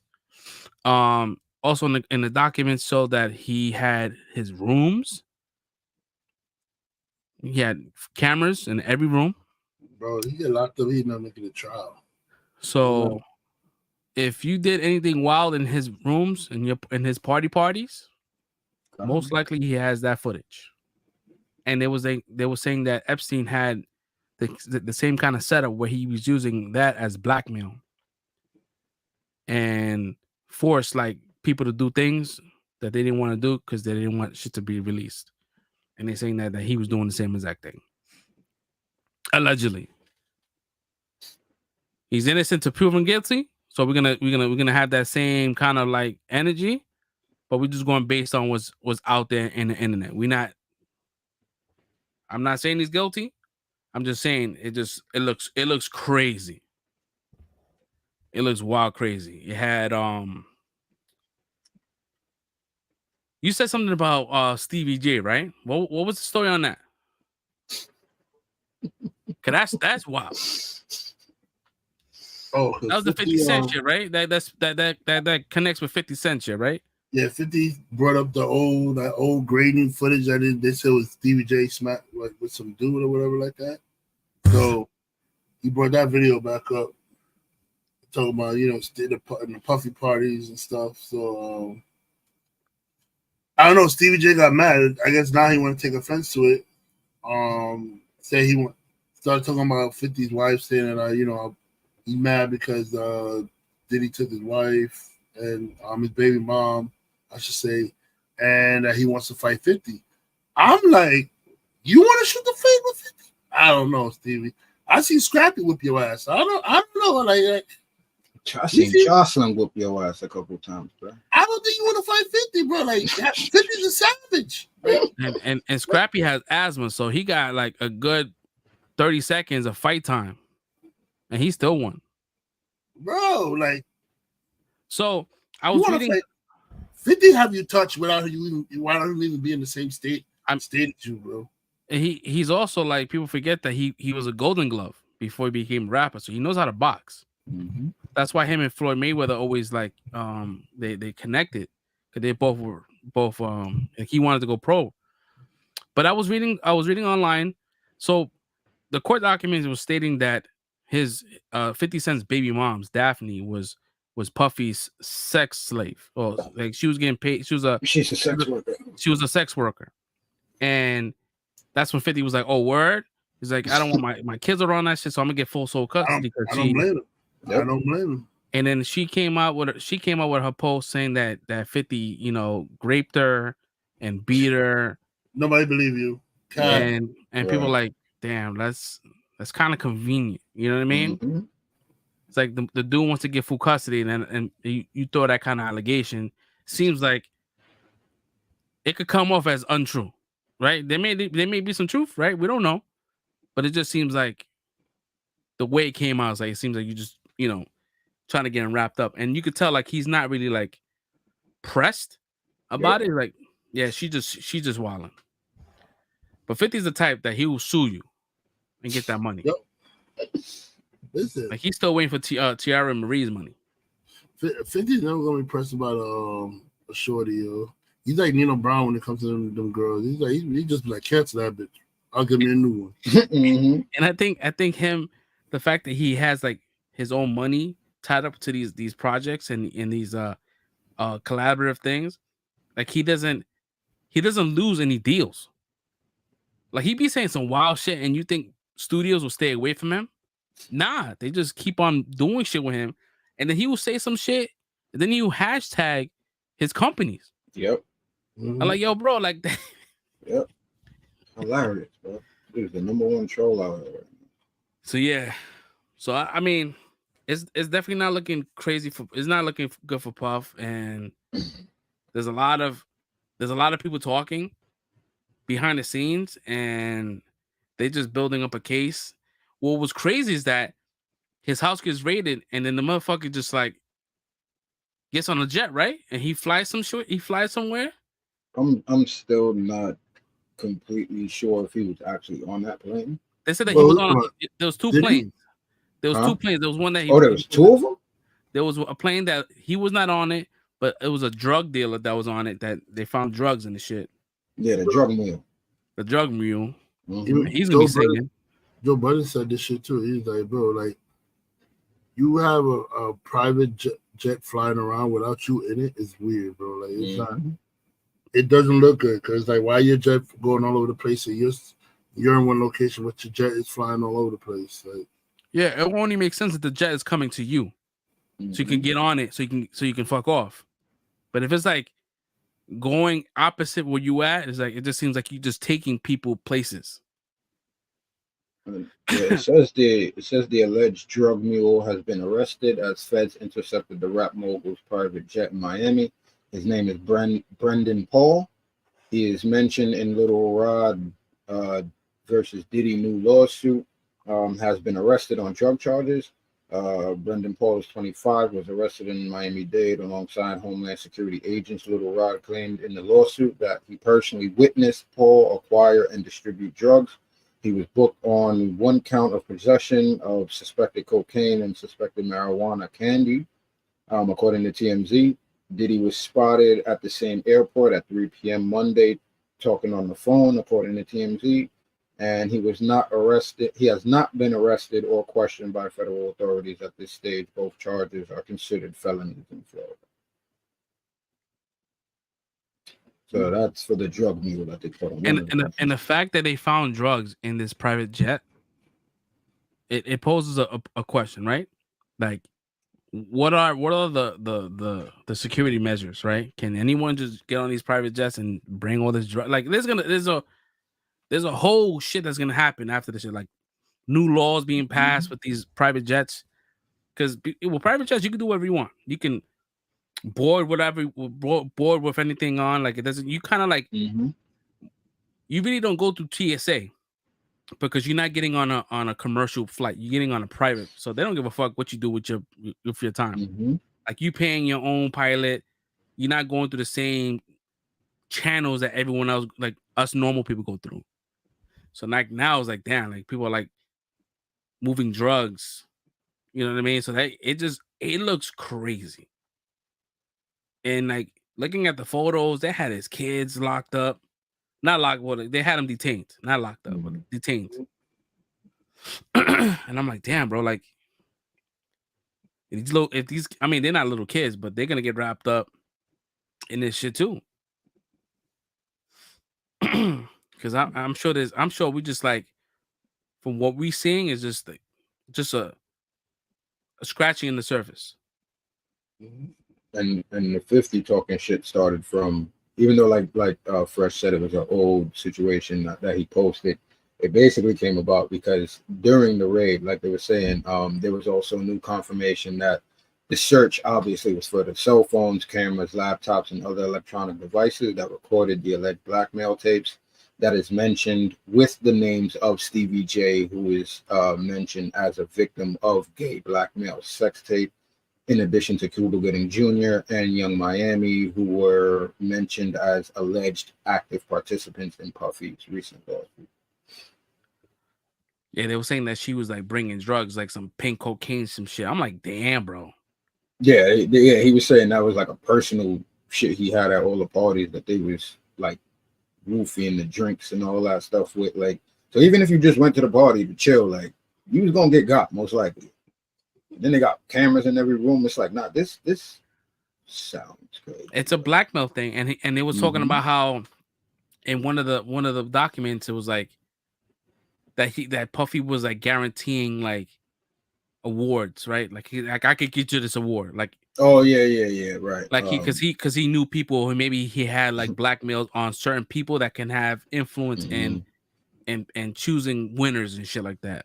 I'm like, yo, bro, that shit sounds he told him he was crazy. Gonna win the Grammy, right? Said he was supposed to win the Grammy for producer of the year, whatever the case.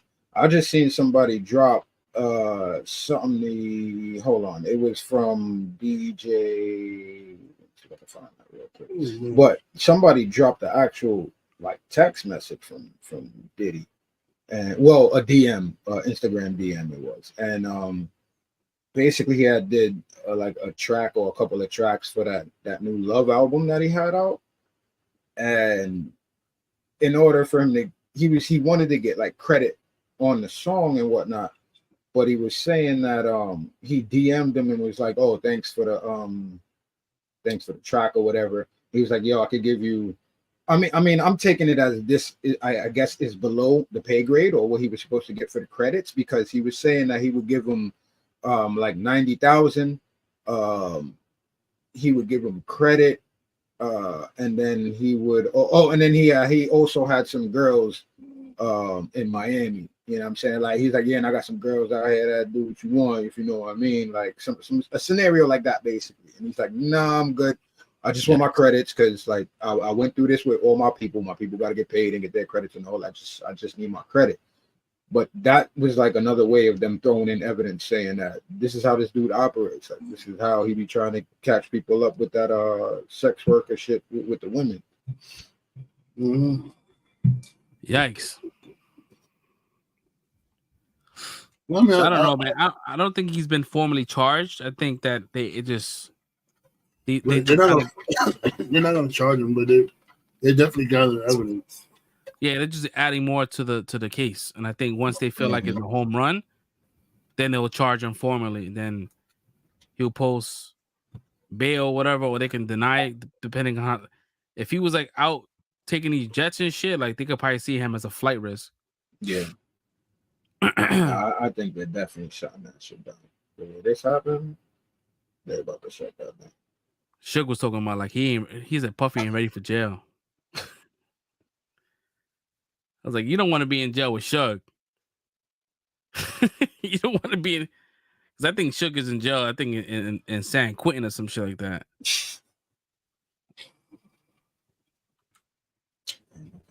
Let's see, Suge Knight. There's Suge Knight now. It's not giving me.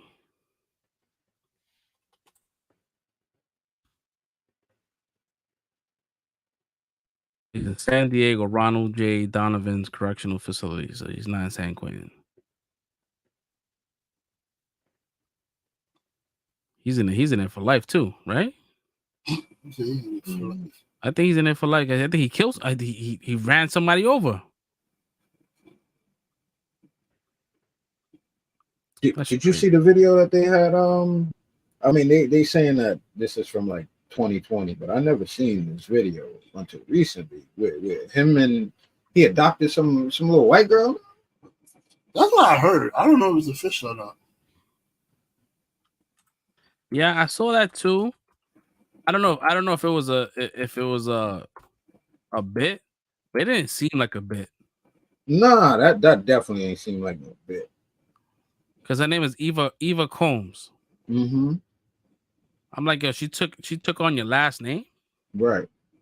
Supposedly because her parents were like crackheads or something like that, couldn't support her. Yeah, This yeah, shit, there right? you go. That's exactly what it. Yep. I'm a Scorpio. No. What's your last name? Ava Combs. What's your other last name? Ava Baroni. Eva Baroni Combs? Yes, it was breaking news. Diddy adopted a white child. I want you to tell them the story. I'm just looking at the body language, bro. That's all I'm looking still at. have It's beautiful just looks parents weird, that- bro. But you're my child also. But please tell the story. So I was on the streets, and then Papa Combs decided. Why are they that he laughing would at her like story? to This be is what I'm saying. a man. This whole shit So is weird. then he saw me and decided to pick me up and said to come inside and play with his kids.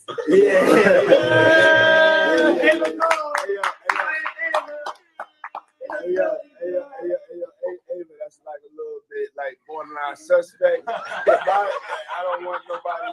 We want to get it clear.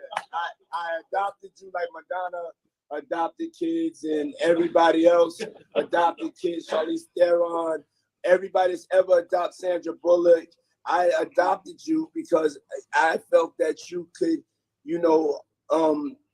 enjoy also having a black parent to take care of you and help you out.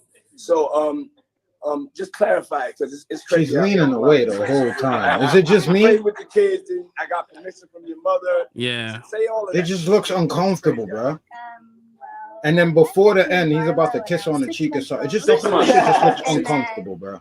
we basically are sisters, all four of us. So. And 6 then months. I always come over. Yeah, And and it's Ava Brioni Combs. Come on. Let's go. It seems like it was a bit that went along. It went a little too long, and she's like, "All right, cool. This is getting weird." Or it could be real. I don't fucking yeah, know. that's what I'm dude. saying. I don't get the bit. What is the point of that? That seems mad random to me. Just be like, all right, now me and my kids is doing skits. We ain't never did skits before, but now let's do skits. I don't know. Whatever. Again, I don't know. Shit just looks weird to me. This whole situation is weird. Super weird. So I don't know. I guess the moment we get more information about this shit, we'll try to cover as much as we know. Like we said before, we're not like trying to like shit on dude. We're just going based on what's on, what's being presented to us. But as of right now, as a collective, you're innocent to proven guilty. But it's not looking good for you, Papa.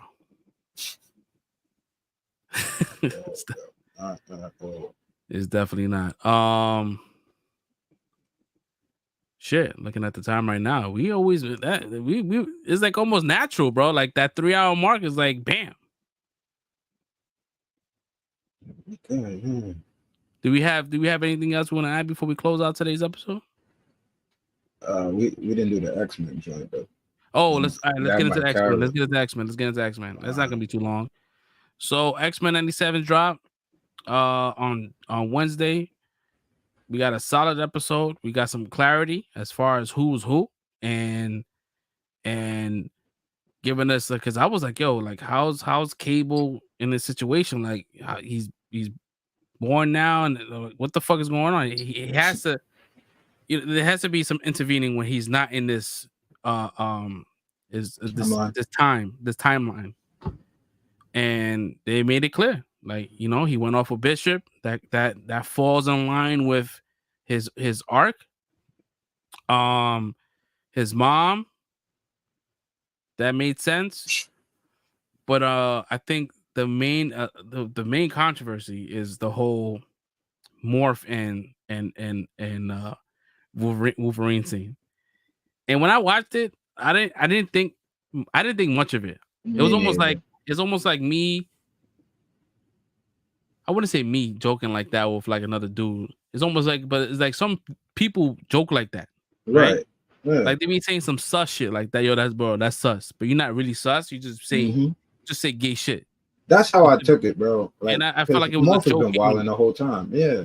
Yeah, I felt like it was just like a joking thing. Like, all right, let's, you know what I mean? But the internet is like taking this shit like, oh, because he's non-binary, he can change to whoever he wants, and Wolverine, you know, this will give Wolverine a kind of a more kind of like appealing persona, like that Fuck you mean appealing, bro? I don't know. So I'm sitting there like, this dude's one of the top heroes, comic book characters we got. Talking about more appealing. Get out of like, what are we doing here?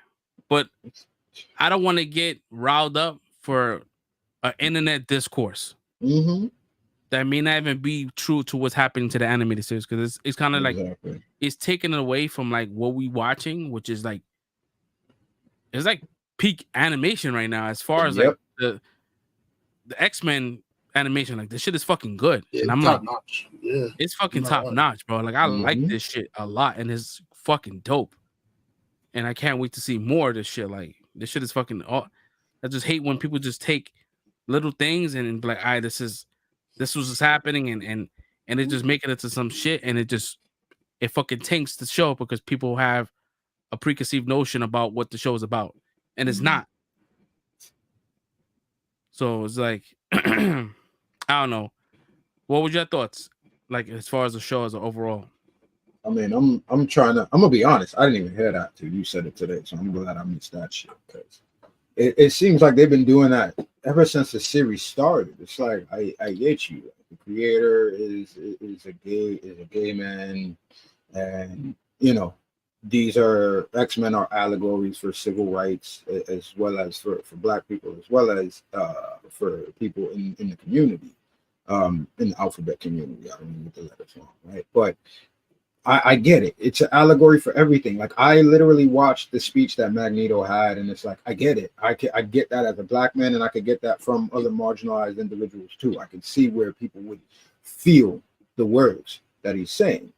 It's written very well, but I think people are putting too much of themselves into what the show is right now. Like you said with the whole Wolverine thing, like you said, it seemed to me like a joke from a sus homeboy, and we're gonna keep it moving. Like, and especially it being Morph. Like Morph has been doing that this entire season so far. For the past 2-3 episodes, he's been acting like this with his off the cuff, like not in the right moment type humor. Like he's been that character. So to me, that was just a off joke. But people taking that to be a certain thing. People, this whole Magneto is bisexual with Charles and all of that shit. Like, bro, what the fuck is going on, bro? Like, why does everything have to be a love story between two people? Like, why can't two dudes just actually love each other as two dudes? Love who the people are. Love you like a brother. Like, we've been through mad shit together. It's like we can't have platonic love for people anymore. Like, it has to be some type of relationship.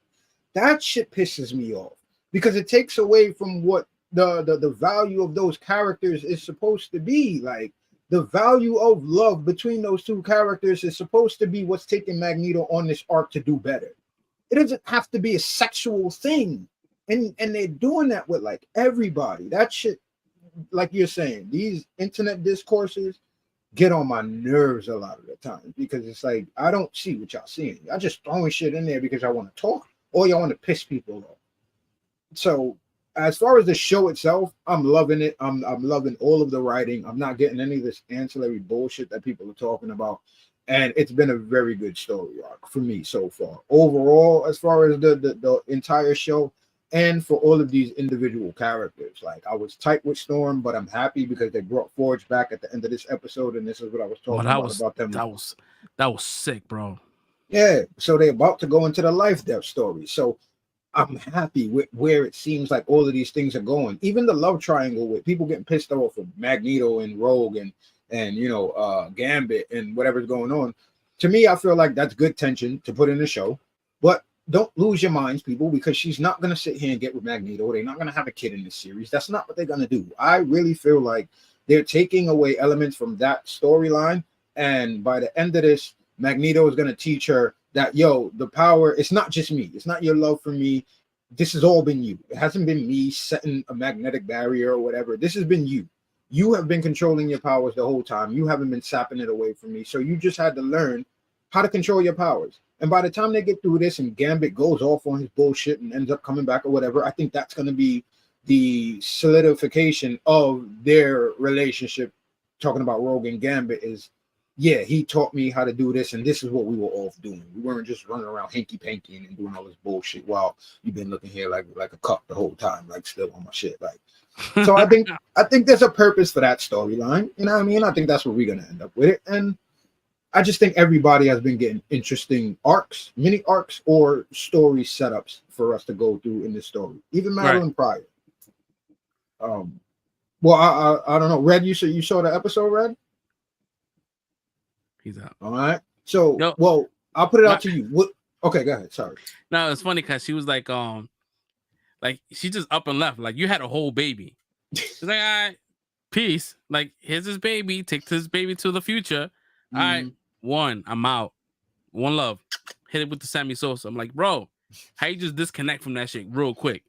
It's messed up, but she is a clone, and Sinister set her up that way so it would be easier to walk away from the X-Men and for him to be able to keep the baby after they had it. So I'm looking at that as a design flaw more than just her being fucked up. Do you foresee like Cable coming back fully grown in this season? Maybe next season. I would say next season. That would be fucking dope, bro. I would love to see that. I'd love to see that. Like, oh shit, like, oh, he finally meets his dad. You know what I mean? Yeah. Like a younger version of his dad. Like, he never got to meet. Like, it just, I don't know. It'd be fucking dope. Yeah, I think that'll be cool. I think they should save that for the second season because they kind of introduced Sinister, and all of these characters here kind of walked off. I don't think we're gonna get Sinister. I think we're gonna stick to this mutant storyline going on. Did we get greenlit for the new season? The second one is, but they're about to start writing the third. So they have the first and second done already. Oh, the second season already done. Yeah. Oh, it's like they did a what if, like they had like shit basically they had shit in the can. And yeah, and they're saying that they had a Bible. Well, he had a Bible set up for where everything was supposed to go. So I think they're gonna use that to carry over into season 3. So I think if they bring Cable back, I think that would be cool for season 2 because then you could bring Sinister back as the main villain for that season. Damn, yeah. I mean, the showrunner did his thing, man. The way the way it's navigating and it's just straight out of the comics, bro. It's just straight out of the comics. I just don't understand how they just can't translate that to film. Like, I don't get it because this is exactly what we talk about. Just take the shit and do it. You got the source material. You got mad shit, and all you have to do is just take it, take the book, and just add more lines to it. But like the from A to B, that's where you follow that A to B. Then you add whatever that's in between. A to Z. A half an hour episode. They basically did a whole comic book arc in a half an hour episode. With the writing, it didn't feel rushed. Right, exactly. It didn't. Everything felt like it was paced wonderfully, and even the writing. Again, it's like the drama that they're going through. It's like you have the conversations that Jean is having with Madeline. It's like, well, I have all the memories, like. So like you only remember up to like yesterday. So it's like who's the real person? Like I'm the real person. Then they're arguing, oh, you took my pain away. You can't take my pain away. That's what I use. That's mine. That's like fuel for what I use to motivate myself. Like these are some real deep, like psychological therapizing situations that these people are talking through in fights and in a half an hour episode. And I'm like, this is very good. This is very, very good. Yeah, I'm with it. Do we know how many episodes we're getting? Yeah, it's probably 10, right? Or 8? 8 or 10. Let me see. I think it might be 8. I have the episode list. So if that's 8, we're already halfway through. Yeah, I think we might have like 5 more episodes, 5 or 6 more. Let's see. Okay, Yeah, which one? We just did. Yeah, it's 10 episodes. Okay, so it's definitely gonna be like the OG seasons where you got like 22 episodes per season. Yeah, that shit. Nah, it's so we're getting, this one was Fire Made Flesh. So the next week we get my boy Mojo back. It is Motendo / Life Death Part 1. So I guess the main storyline, we're gonna see Mojo again, probably putting him in a video game this time instead of the game show. And then we're gonna get into Storm and Forge. Number 4 is Remember It. Oh, they do have descriptions. So that one is Genosha's preparing to join the UN. They're selecting members of the team to head to the island nation. They already have the titles up already? That's crazy. Yeah. Life Death Part 2 is number 6. Bright Eyes is number 7. Most likely, yeah, that's going to be a Cyclops focused episode. They're trying to find Trask. And then episode 8, 9, and 10 is part 1, 2, and 3 of Tolerance's Extinction. I'm not going to read that off to you guys because I have a feeling what that's going to be, and that's going to be crazy if they do the E is for Extinction comic book storyline. If they do that, that's going to be madness. So, yeah, it looks like we're going to be in for a good ride, man. I'm digging this right. That's what's up, man. Yeah, man. Solid episode, man. We'll keep out. You know, we try to fill you up, speak on these episodes when they drop. And you know, keep watching. We give you some more updates on these shits. I think that's gonna wrap up today's episode, episode 182. For those that's been watching, consistently in the last couple of weeks, we've been getting 40 plus people watching. Start speaking up a little bit more, though. Speak up a little bit more. I would like, I would definitely like today. Yeah, nobody was talking today, so I mean, it is what it is, man. We appreciate y'all, even if y'all watching. That's engagement. Definitely. But if you guys head over to YouTube, hit that like, because if you guys are not subscribed, those 40 people will give us that extra 40 that we need. Everything is in the description. We have all our links. If you guys want to follow our links, we're gonna try to get y'all more content throughout the week. But yeah, man, we're gonna wrap up today's episode, guys. We appreciate y'all. Have a great weekend. Stay blessed. Did y'all talk about X-Men? Yeah, we talked about X-Men. I'm not gonna do it all right now. All right, guys. Have a good night. Peace out. Peace.